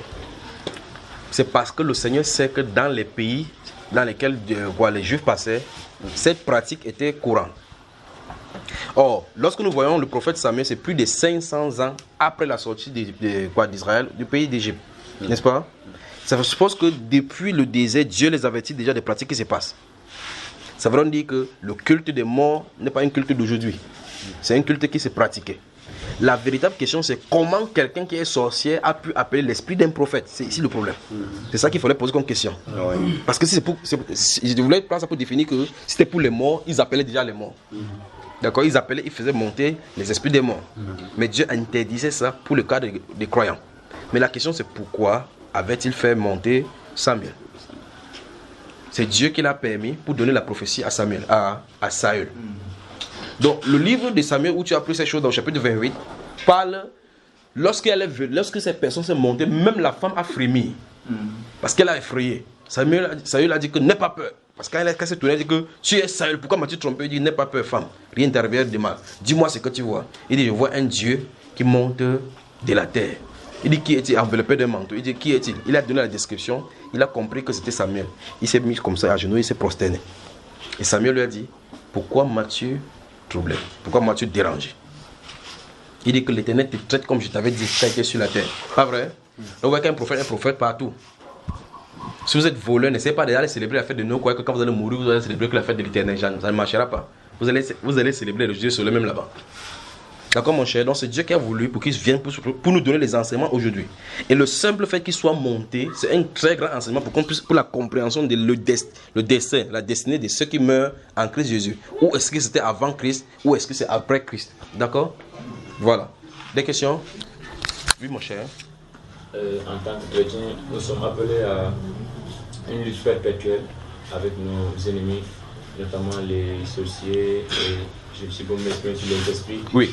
Méchants qui sont dans les lieux célestes, oui. Comme les sirènes des eaux. Donc dans un premier moment, j'aimerais que vous nous disiez en quelque sorte quels sont les conseils au travers de la Bible ou messages que vous pouvez nous véhiculer pour la lutte contre les sorciers et dans un moment aussi la sirène des eaux. Merci, c'est très bon. Très bon. J'ai apporté l'ordinateur aujourd'hui, je vais vous mettre les enseignements. Il y a un enseignement intitulé Tenir ferme. C'est le titre d'abord de l'enseignement, Tenir ferme. Tu fais bien de le dire, nous sommes en territoire ennemi. Et Dieu nous apprend comment les tactiques de combat. Dans Ephésiens chapitre 6, il dit prenez toutes les armes de Dieu afin de pouvoir tenir ferme après avoir tout surmonté. Donc la première arme à prendre, en tant que chrétien, il faut que chacun soit revêtu de la puissance de l'autorité de Jésus. Si vous n'avez pas ça, tout ce que vous bavardez là, c'est pour vous. Donc il faut commencer par là. Ça veut dire que chacun doit vérifier dans sa relation qu'il soit dans l'intimité avec le Christ Jésus. Et que dans ce cas-là, qu'il sache que lorsqu'il va appeler Jésus, ce sera le vrai Jésus. Sinon, dans les moments difficiles, vous allez appeler, il ne me répondra pas. Donc ça veut dire qu'il faut que nos relations, s'il y a conseil à donner comme tu l'as demandé, s'il y a conseil à demander, ça veut dire que profinez vos rapports avec le Seigneur. Nettoyez, éloignez-vous et rapprochez-vous davantage du Seigneur Jésus. Comme mon grand frère avait dit, si vous avez goûté que le Seigneur est bon, vous voyez cela, approchez-vous de lui. Voilà ce qu'il en est. Parce que plus vous approchez de Jésus, plus sa sainteté vous couvre, plus sa puissance est vôtre, plus ses manifestations est vôtre, plus il pense au travers de vous. Et vous donne de connaître ce que l'ennemi a de penser. N'essayez pas d'abandonner Jésus pour dire qu'il m'avait étudié le Seigneur des eaux. Regardez bien, si Jésus est ici, tu dis que je m'avais étudié le Seigneur des eaux. Le Seigneur des eaux, c'est quoi? Tu es d'aller où, là, frère? Tu pars dans le royaume. Approchez plutôt de Jésus. Pendant que tu approches de Jésus, tu as une cause avec Jésus, lui il voit l'ennemi derrière toi. D'accord, frère? Des questions? Oui. Bon, quand vous développez sur l'origine de la fête de Noël, oui.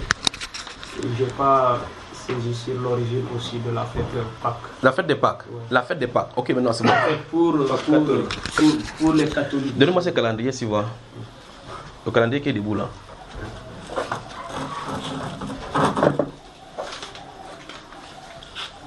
Voilà, merci. Je crois que vous en avez ici. Dans ce calendrier, si vous voyez, c'est en août ici, ça c'est le calendrier de 2018. Vous voyez qu'en août, le 6 août, sur votre calendrier, c'est écrit transfiguration. Ouais. La transfiguration, c'est quoi? La transfiguration de Jésus, quand il était à la montagne. On a donné la date de ça. Non. Vous voyez le problème, n'est-ce pas? Vous voyez déjà le problème. Et c'est ici, quand tu vas naître, on va dire que, le jour, le 9 août, c'est amour. Si un enfant naît là-bas, quelqu'un prend le calendrier, cherche le nom. Au lieu de demander au Seigneur quel est le nom que tu veux qu'il donne pour l'enfant, il va chercher ce que les païens ont fait. Allons-y, le 15 août. Le 15 août, voilà, 22, ils ont écrit Tabaski ici. C'est grave. Oui, le 15 là. 15 ici, Assomption. L'Assomption signifie que Marie est montée avec son corps physique dans le ciel. C'est pas terrible ça, frère? Jésus a dit que personne n'est descendu du ciel, n'est monté au ciel, si ce n'est que celui qui est descendu. Le septembre, c'est septembre, nativité, Notre-Dame. Vous voyez cela, n'est-ce pas? Oui. 25 décembre, Noël, la nativité du Dieu Soleil. Ici, il s'agit du Dieu Soleil, donc le solstice d'hiver. Et là, vous voyez, effectivement, c'est le jour où les jours s'allongent avec le soleil. Je vais continuer avec quelque chose que vous voulez regarder ici. Oui, avril, là. Avril. Voici avril, Pâques. Regardez bien le 1er avril ici dans votre calendrier. Vous me prenez, passez entre vous. Vous avez vu, n'est-ce pas? Faites voir. Le 1er avril, c'est le dimanche qui est là-bas. Grave encore, il y a encore dimanche de Rameaux. Pas vrai? Dimanche de Rameaux. Vous posez la question, dimanche de Rameaux, ça veut dire quoi? Il dit que ce jour-là, chacun prend les rameaux. Il vient à l'église, on prie pour vous, vous allez mettre à la maison. Continuez comme ça. Les démons vont vous appuyer le cou. Faites passer. Regardez, vérifiez d'abord. Vous avez vu Pâques, n'est-ce pas? La façon que c'est écrit. Donc il n'y a pas de fête de rameaux dans la Sainte Écriture, il n'y en a pas. Vous lisez la Bible est que les gens vont couper les branches des écrits. En fait, même si on avait fêté ça, il n'y a aucune recommandation qu'on le fasse. Parce qu'on ne réitérera et on ne pourra jamais réitérer ce qui s'est passé. Continuez. Vous avez vu, n'est-ce pas? Faites passer dehors. Vous avez remarqué que Pâques est écrit comment? Avec S. Ça ne se trouve nulle part dans la Bible. C'est une autre fête qui avait lieu longtemps avant la Pâque juive. Ça vient des Celtes, du pays nordique. Donc, ça n'a rien à voir avec dans la Bible, la Pâque dont la Bible parle, la commémoration de notre Seigneur. Je crois qu'il y a un enseignement sur ça, la 7 fêtes chrétiennes. Je vais vous donner tout cela, vous allez écouter tout ça en détail là-dedans. Comment ça va se dérouler, quand ça va se dérouler. Pas selon le calendrier, selon le calendrier que vous venez de lire dans les Saintes Écritures. Où Dieu a dit, ce mois c'est pour vous, c'est le premier du mois de l'année. Ça veut dire que Dieu a fixé son calendrier. À partir de là, maintenant, on peut donner. Parce que si vous prenez ce calendrier, si quand vous allez lire dans la Bible, un temps, la moitié d'un temps et des temps, vous ne pourrez jamais compter. Vous voyez cela, n'est-ce pas? Parce que Dieu donne ses événements selon ce calendrier, pas selon votre calendrier. Et ce n'est pas à lui de se conformer à notre calendrier. C'est nous qui devons arrimer notre calendrier au sien. D'accord, frère?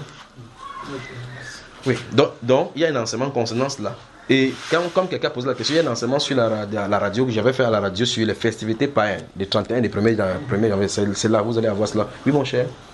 Et par rapport à la fête de Pâques, oui. Maintenant, comme nous savons que ce n'est pas au mois de janvier, au mois de décembre, oui. Que c'est le mois de... Normalement, c'est le mois de mars, le 14e jour. Oui, non, c'est pas le 14e jour du mois de mars, c'est pas dans ton calendrier.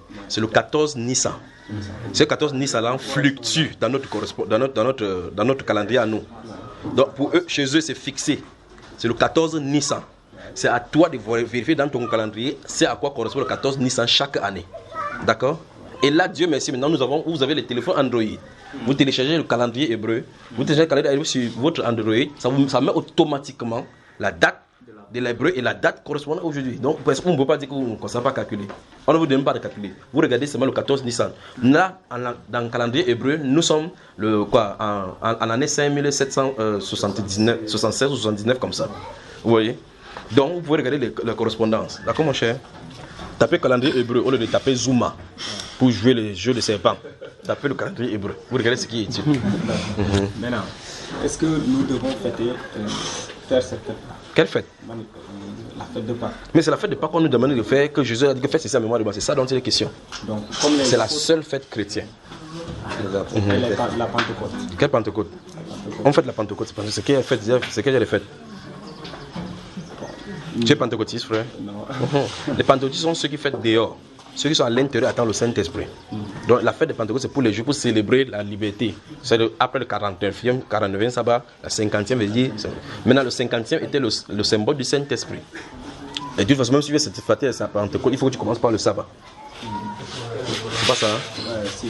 Bon, c'est un peu plus d'éclaircissement parce que si nous devons fêter cela, oui. Donc nous sommes tenus maintenant de chercher pour voir la correspondance des calendriers. Mais tu vois que quand tu veux fêter le 25 décembre, tu ne cherches plus, non? Parce que tu es habitué au 25 décembre. Maintenant, commence par chercher. À un moment donné, tu vas savoir automatiquement. D'accord? Mais est-ce que vous le fêtez? Fêtez quoi? J'ai fêté l'année dernière, nous avons fêté. Oui, l'année prochaine, cette année qui est arrivée, nous allons fêter encore le 14 Nissan. D'accord? Parce que Christ n'est pas mort chaque jour comme les catholiques font là. Ils le crucifient chaque jour. S'ils font le deuil, ils font ça. Ils font le mariage, ils font le baptême, ils font ça chaque dimanche, ils font chaque soir, ils font. Christ n'est pas mort chaque jour. En tout cas, ça montre clairement que ce sont eux les Romains qui ont crucifié Jésus. Lui, ils s'attellent à ce que Christ ne se ressuscite pas. Des questions?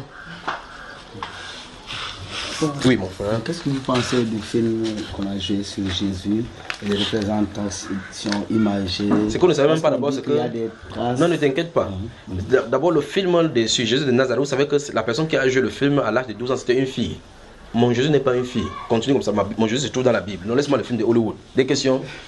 Oui, mon frère. Je vais poser une question sur le mariage. Oui. Avant, est-ce que la dot, c'est un principe biblique? Il y a 6 enseignements là-bas sur le mariage. D'accord? Tu es déjà marié? Non, pas encore. C'est toi, avec toi, il avait parlé la dernière fois. Ouais, il avait compris que je lui ai dit que est-ce que tu sais que tu dois te marier? Il dit que oui, il va te marier. Donc il cherche maintenant à voir s'il va doter. Il y a la dot est exactement comme la dîme. C'est-à-dire l'enseignement de la dot est exactement comme la dîme. La dot, la Bible ne parle pas de la dot qu'on doit doter n'importe qui. C'est pas l'enseignement biblique ça. D'accord mon frère? C'est choquant mais c'est la vérité. Concernant aussi... Tu as d'abord assimilé l'autre là, hein? Ouais. Ok, va épouser ta femme alors je vais voir. Oui, pose la question. Concernant, est-ce que l'église marie ou ne marie pas? Marie qui? C'est-à-dire, si l'église célèbre le mariage... Mais la Bible déclare réjouissez-vous avec ceux qui se réjouissent. Il est notoire que si tu veux fêter, que tu veux célébrer ton mariage, que les frères fêtent avec toi, mais ce n'est pas le rôle de l'église de vous marier. Mais vous vous réjouissez seulement. On dit, quand tu as deuil, tout le monde pleure avec toi, non? Quand tu te maries aussi, tout le monde se réjouit. Quand l'enfant vient, tout le monde se réjouit. C'est la réjouissance entre frères. Mais personne n'a le droit de dire que je vous lis. Il n'y a pas d'écriture pour cela. D'accord, mon cher? Alors, dans ce sens, qui marie bon? Tu vois que le catholique a fait un effet dans sa vie. Il a toujours ce désir-là que quelqu'un fasse quelque chose.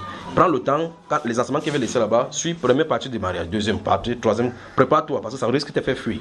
Il y a 6 parties sur le mariage. C'est quoi le mariage d'après la Bible? D'accord? Quand tu vas suivre, c'est un peu plus clair.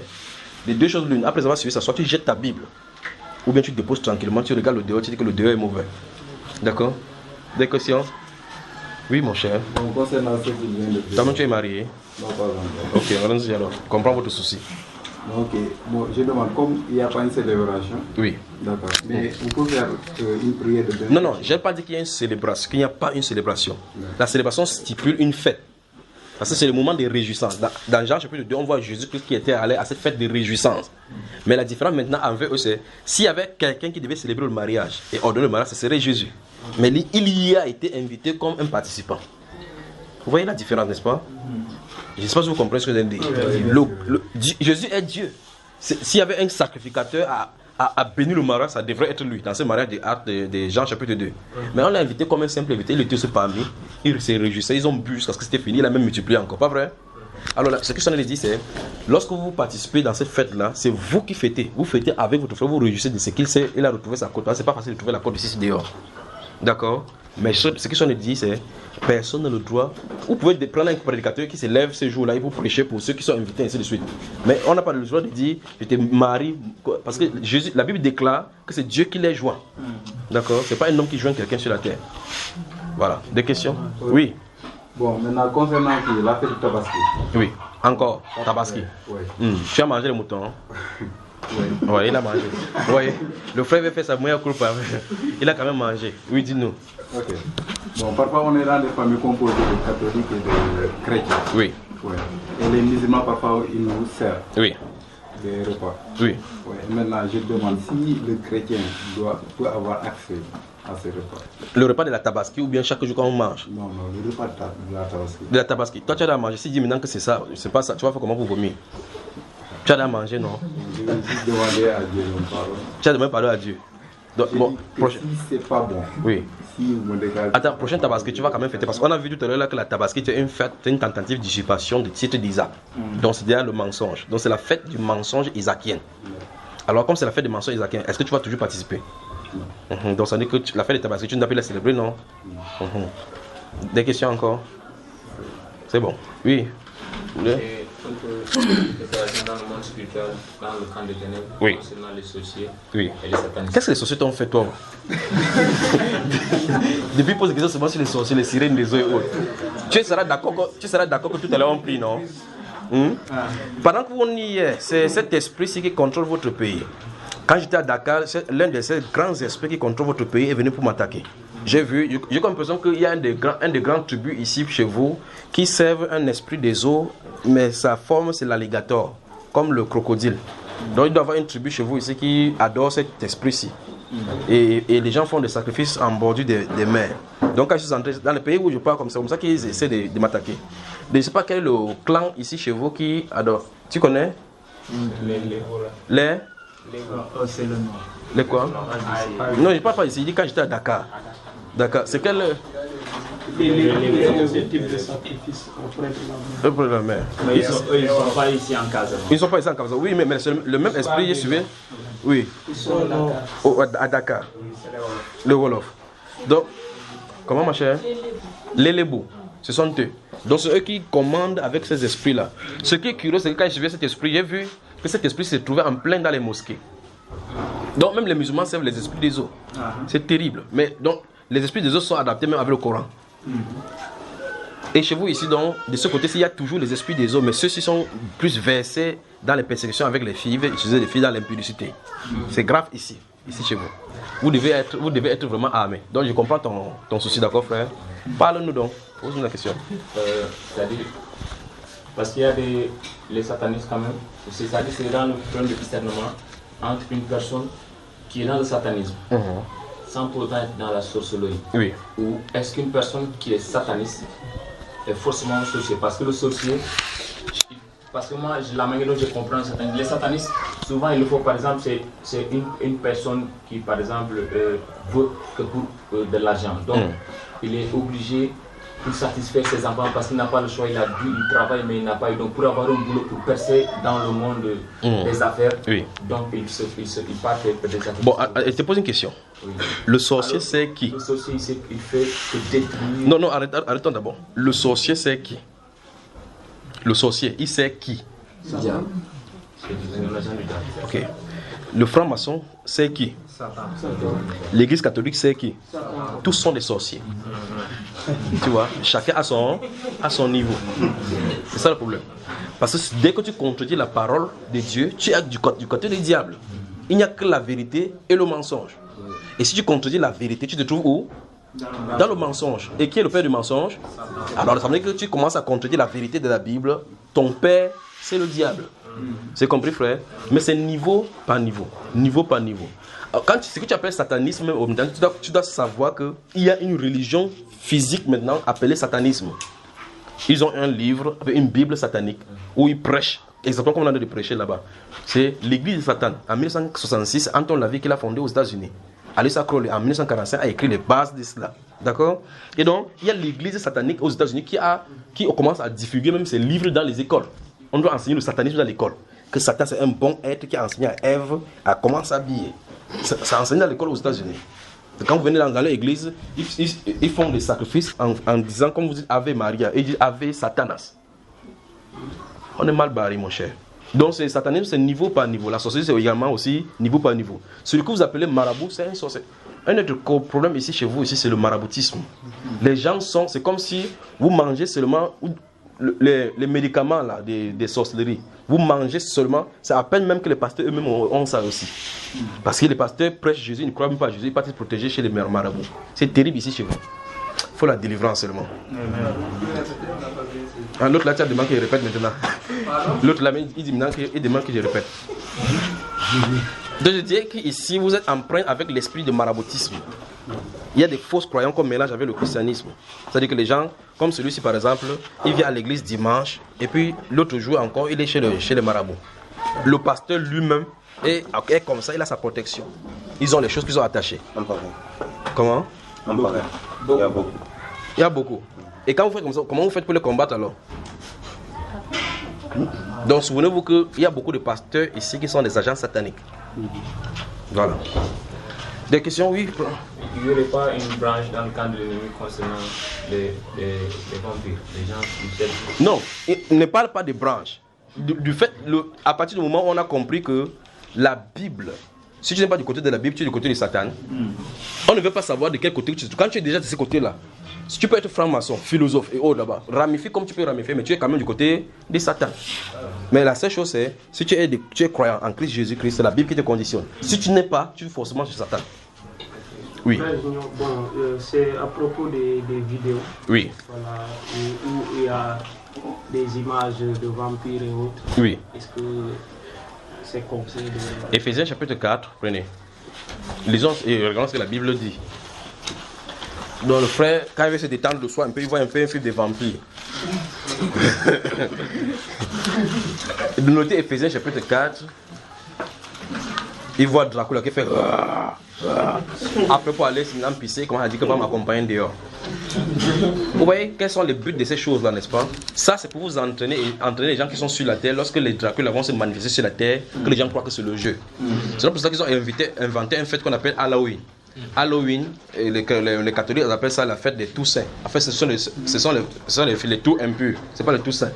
Et puis, durant ces fêtes, les gens se masquent avec la culture des morts. Ils sortent, ils se font. Et pourtant, dans ces fêtes-là, les vampires sortent pour faire effectivement cela. Dans Éphésiens chapitre 4, lis-nous à partir du verset 17 jusqu'au verset 23. Allons-y. Éphésiens 4 à partir du verset 17. Voici donc ce que je dis et ce que je déclare dans le Seigneur. C'est que vous ne devez plus marcher comme les païens qui marchent selon la vanité de leurs pensées. Ils ont l'intelligence obscurcie. Oui. Ils sont étrangers à la vie de Dieu. Oui. À cause de l'ignorance qui est en eux. Alors je pose la question, ces films-là, qui les tourne? Les païens ou bien les chrétiens? C'est les païens. Donc l'intelligence comment? Obscurcie. Donc ça veut dire que si c'est l'obscurité qui règne sur leur intelligence, qui inspire dans ces films, donc tu viens t'asseoir pour te regarder ce que le diable a inspiré, en fait, pour te nourrir. Oui mon cher. Parce que j'ai discuté avec un frère, bon, il disait peut-être c'est en regardant que tu es inspiré quoi. Donc ça veut dire que ça qui t'inspire donc. mais souvenez-vous de ceci, souvenez-vous. Les films que vous voyez sont des séances d'initiation. Les Tintins sont des séances d'initiation. Donc c'est pour initier. Donc tu deviens satanique sans t'en rendre compte.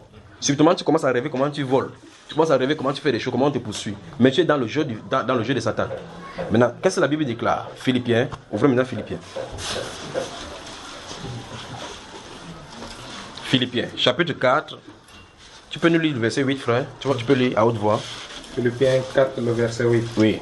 Au reste, frère, que tout ce qui est vrai, tout ce qui est honorable, tout ce qui est juste, tout ce qui est pur, tout ce qui est aimable, tout ce qui mérite l'approbation, ce qui est vertueux et digne de louange soit l'objet de vos pensées. Prenez votre film comme vous dites. et puis examiner à la lumière de ces versets. Vous posez la question, est-ce que c'est vrai? Est-ce que c'est juste? Est-ce que c'est honorable? Est-ce que c'est mérité de louange? Est-ce que c'est pur?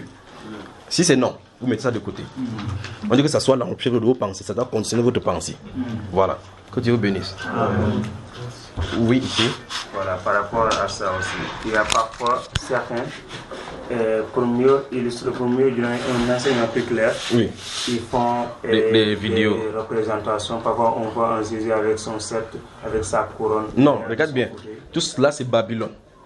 Jésus, dans sa parole, ou mieux encore, depuis la Bible, quand Dieu a fait sortir le peuple juif, il dit quand vous serez entrés, il faut faire entendre cette parole à tes enfants. Il y a des enfants de tes enfants pour qu'on le garde. Le but de la parole, c'est pas que ça reste dans les pensées, que ça reste dans le cœur. Les images n'impriment pas, les images vidéo que vous voyez n'impriment pas dans les yeux, mais dans les pensées. D'accord? La parole veut habiter. Je crois que c'est hier ou devant lui que garde ça dans le fond de ton cœur. D'accord? C'est pour ça que Dieu a interdit les représentations. Sinon, vous allez rester sur la forme imagée. Dieu veut la vertu de la parole. Tu as compris, frère? C'est pour ça que les films de Jésus de Nazareth sont anti-Jésus-Christ. Voilà. Des questions, oui, prends. Vous pouvez faire la différence entre onction satanique et onction. Il y a maintenant les enseignements, parce que ça, au moins, c'est 4 heures de temps d'enseignement. Parce que pour qu'il te fasse la différence entre cela, il faut qu'on commence par le Saint-Esprit. On parle des différentes manifestations des songes. Donc, il y a un enseignement par les songes sataniques. Et comment avoir les révélations vraies. Vous allez avoir ça. Il y a au moins 1000 enseignements là-bas que je vais vous donner. Donc, vous allez seulement regarder les titres et vous en sortir. Des questions? Oui. Un chrétien vivant dans les dénominations, est-ce que tu peux être enlevé le jour de la tu vis quoi dans la dénomination? Comment est-ce que tu vas vivre? Tu vis là-bas? C'est là que tu dors, frère? Dans les dénominations. Comment? Si tu es dans les dénominations. Je te pose la question. C'est un chrétien qui vit chez les francs-maçons. Est-ce que si l'enlèvement vient, il va être enlevé? Non. Comment? Chez les francs-maçons. Et maintenant, si cette dénomination aussi est inspirée par les francs-maçons, est-ce qu'il va être enlevé? Non. Est-ce que le chrétien doit vivre dans les dénominations alors? Voilà. Des questions? Si, oui. Moi, je voudrais savoir si le chrétien doit célébrer le mariage civil. Le mariage civil. Oui, mais attends. Là, maintenant, ça dépend de toi. Si tu ne veux pas célébrer le mariage civil, il n'y a pas de problème. Le jour où il y aura des problèmes, tu vas savoir qu'il faudrait l'acte de mariage. D'accord? Il n'est pas recommandé les Saintes Écritures nulle part de le faire. Mais si tu le fais, tu ne pêches pas. Parce que Jésus, à un moment donné, il voulait payer les impôts. Il a dit que qui paye les impôts? On a dit que ce sont les étrangers. Il dit, comme ils ont considéré que je suis étranger. Donc, allez, va prêcher le poisson, tu le payes. Il n'a pas le droit de payer, mais il a payé. Il a dit, on rendait à César ce qui est à César. L'autorité civile veut qu'on ait vous appelez les diplômes de mariage là. Il faut le faire. Par exemple, si tu voyages à l'étranger et tu veux faire venir ta femme, il va falloir que tu aies un document pour certifier que c'est ta femme. Ça, ce n'est pas le péché. D'accord? Mais ce n'est pas l'acte de mariage qui certifie que vous êtes marié devant Dieu. Commencez. D'accord? Voilà. Et donc maintenant, si quelqu'un n'a pas l'acte de mariage, ça ne veut pas dire qu'il est marié. Vous pouvez avoir deux personnes. Une des personnes qui a l'acte de mariage, l'autre qui n'a pas l'acte de mariage. La personne qui a l'acte de mariage devant Dieu n'est même pas mariée. Alors que celui qui n'a pas l'acte de mariage est marié. Parce que si je pose cette question, oui. Nous ici au Sénégal, le jour du mariage civil, on demande au monsieur de donner 3 000 francs à la femme comme dot. Qui ça? À la mairie. Bon, si je donne 3 000 francs, ça fait quoi? Non, parce que tout à l'heure, je vous ai entendu parler de la dot. Oui, mais attends, si tu veux aller te marier de façon civile, fais ce que ça dit. Si tu donnes ça, ça ne te fait absolument rien. D'accord? Mais le principe de la dot n'est pas biblique. Le principe de la dot n'est pas biblique parce que la dot a été donnée pour compensation pour la femme violée, la fille vierge violée. C'est à ça à quoi réfère la dot. D'accord? Voilà. S'ils appellent ça dot, des questions? Donc ça veut dire que ta femme coûte 3 000. Et les filles là, attendez, si on vous donne 3 000, ne prenez pas. Hein. C'est 3 000 francs qu'on donne. Hein. Le minimum, c'est 3 000. Ah, donc ça veut dire que tu donnes 3 000 pour ta femme. Toi-même, tu peux donner 3 000 pour ta femme. À la mairie. Bon, ok, maintenant. Ok. J'ai donné 3 000 à la femme. Et la femme va faire quoi avec? Ok. Bon, ok. Ça veut dire que si tu vas te marier, toi, tu as donné combien? Moi. Oui. Tu as donné plus de 3 000. Il y a ta fiancée ici au milieu. Pardon? Il y a ta fiancée ici. Non. Ok. Donc le jour où tu vas te marier, tu vas donner combien? 30 000 ou bien 100 000? Bon, ça dépend. Ne donne pas comme ça pour pas dire que donne-moi mon argent. Ça dépendrait de ce que j'aurai le jour. Ok. Donc, mais quand tu donnes, est-ce que la dot est donnée à la personne elle-même? Si c'est la dot, donc ça, c'est pas une dot. D'accord? C'est juste des jeux de culture qu'on a mis seulement pour ambiancer. C'est pas la dot, ça. Parce que d'après la Bible, ce que nous disons dans la Bible, la dot c'était la compensation au père de la fille lorsque la fille avait été violée. D'accord? Voilà. Oui. Hier, il y avait une sœur qui était venue. Elle m'a écrit hier nuit un message parce qu'elle ne pourra pas venir. Donc, elle m'a demandé de vous demander que vous parliez de la Sainte Seine. Non, il y a des enseignements pour cela. Il y a au moins 4 enseignements sur ça. C'est ce que nous parlions tout à l'heure. La sœur fait chrétienne. Là, comment ça doit se passer? La Sainte Seine tue. Et ainsi de suite. Mais ça tue. Ça ne guérit pas, ça tue. D'accord? Vous faites la Sainte Seine, vous faites pas mal. Vous faites mal. Ça vous crée des problèmes. D'accord? Les handicaps, les maladies, ça donne les maladies, mais ça ne guérit pas. Voilà. Donc, dis-lui qu'il y a des enseignements pour ça. Tu vas donc lui donner, d'accord? Oui, mon frère. Maintenant, le jour du mariage, oui. Est-ce qu'on peut inviter un frère pour partager c'est ce qui est dit ici. Puisque moi-même, on m'invite souvent dans des mariages de prêcher. Okay. Vous savez, quand on m'invite dans les mariages, les gens ont déjà cette idée-là. Et je fais tout pour casser cette idée. Quand les prêches dans les mariages, les gens ils s'attendent à ce que je finisse. Ils disent, mettez l'oreiller ici. Apportez vos bagues. Je sanctifie vos bagues. Je ne fais pas des choses comme ça là. Quand je prêche, à un moment donné, ils me voient en train de partir seulement en parlant. Comme je suis en train de partir, ils m'envoient seulement m'asseoir. Quand il finit m'asseoir là-bas, chacun regarde comme ça. C'est fini, c'est fini. Oui, c'est fini. Maintenant, pour les mariés, oui. On prie pour eux ou bien... Pourquoi tu veux toujours ça, frère? Pourquoi tu pries pour eux que quoi? Pour leur bénédiction. C'est toi qui vas bénir le mariage? Non, mais les frères peuvent... Le jour où Dieu a institué le mariage, il a déjà béni ceux qui entreront dans le mariage. Regardez, dans Ephésiens chapitre 1, le verset 3, la Bible déclare: béni soit Dieu, le Père de notre Seigneur Jésus-Christ, qui nous a bénis. Où est-ce là? Qui nous a bénis de toutes sortes de bénédictions spirituelles dans les lieux célestes en Christ. Quand tu n'étais pas encore en Christ, tu étais quand même déjà béni en lui. Quand tu entres en Christ, tu viens pour prendre la bénédiction, tu entres dans la bénédiction. C'est ainsi aussi du mariage. La Bible déclare que Dieu a béni le mariage. Il a béni le mariage. C'est pour ça que le mariage engage Dieu et les deux personnes qui sont mariées. D'accord? C'est parce que tu vas dire que non, que Dieu te bénisse, qui va faire qu'il soit béni. La personne est automatiquement bénie du fait qu'il est entré dans le projet de Dieu. Du fait qu'il est entré dans le projet de Dieu, il est béni. De la même façon, du fait que tu sois chrétien, il n'y a plus de malédiction pour toi. Voilà. C'est pas parce que tu vas être chrétien, on va dire que non, sois béni, que tu sois béni. C'est automatiquement un décret. Irrévocable. Voilà. D'accord, mon frère? Donc, si vous ennuyez le jour, là, prie comme tu peux prier. Des questions? Si il n'y a pas de questions, je vous laisse 5 minutes et puis on avance. Dès qu'on vient, il ne prend plus de questions, j'entre là-dedans, ici. Pour au moins une fois, il va falloir que je joue au moins ma Bible devant vous, pas vrai? Depuis au moins 2 jours, je n'ai pas touché à cette Bible aussi. Donc cette fois-ci, il veut ouvrir, on va lire ensemble. Alors, tout à l'heure, 5 minutes.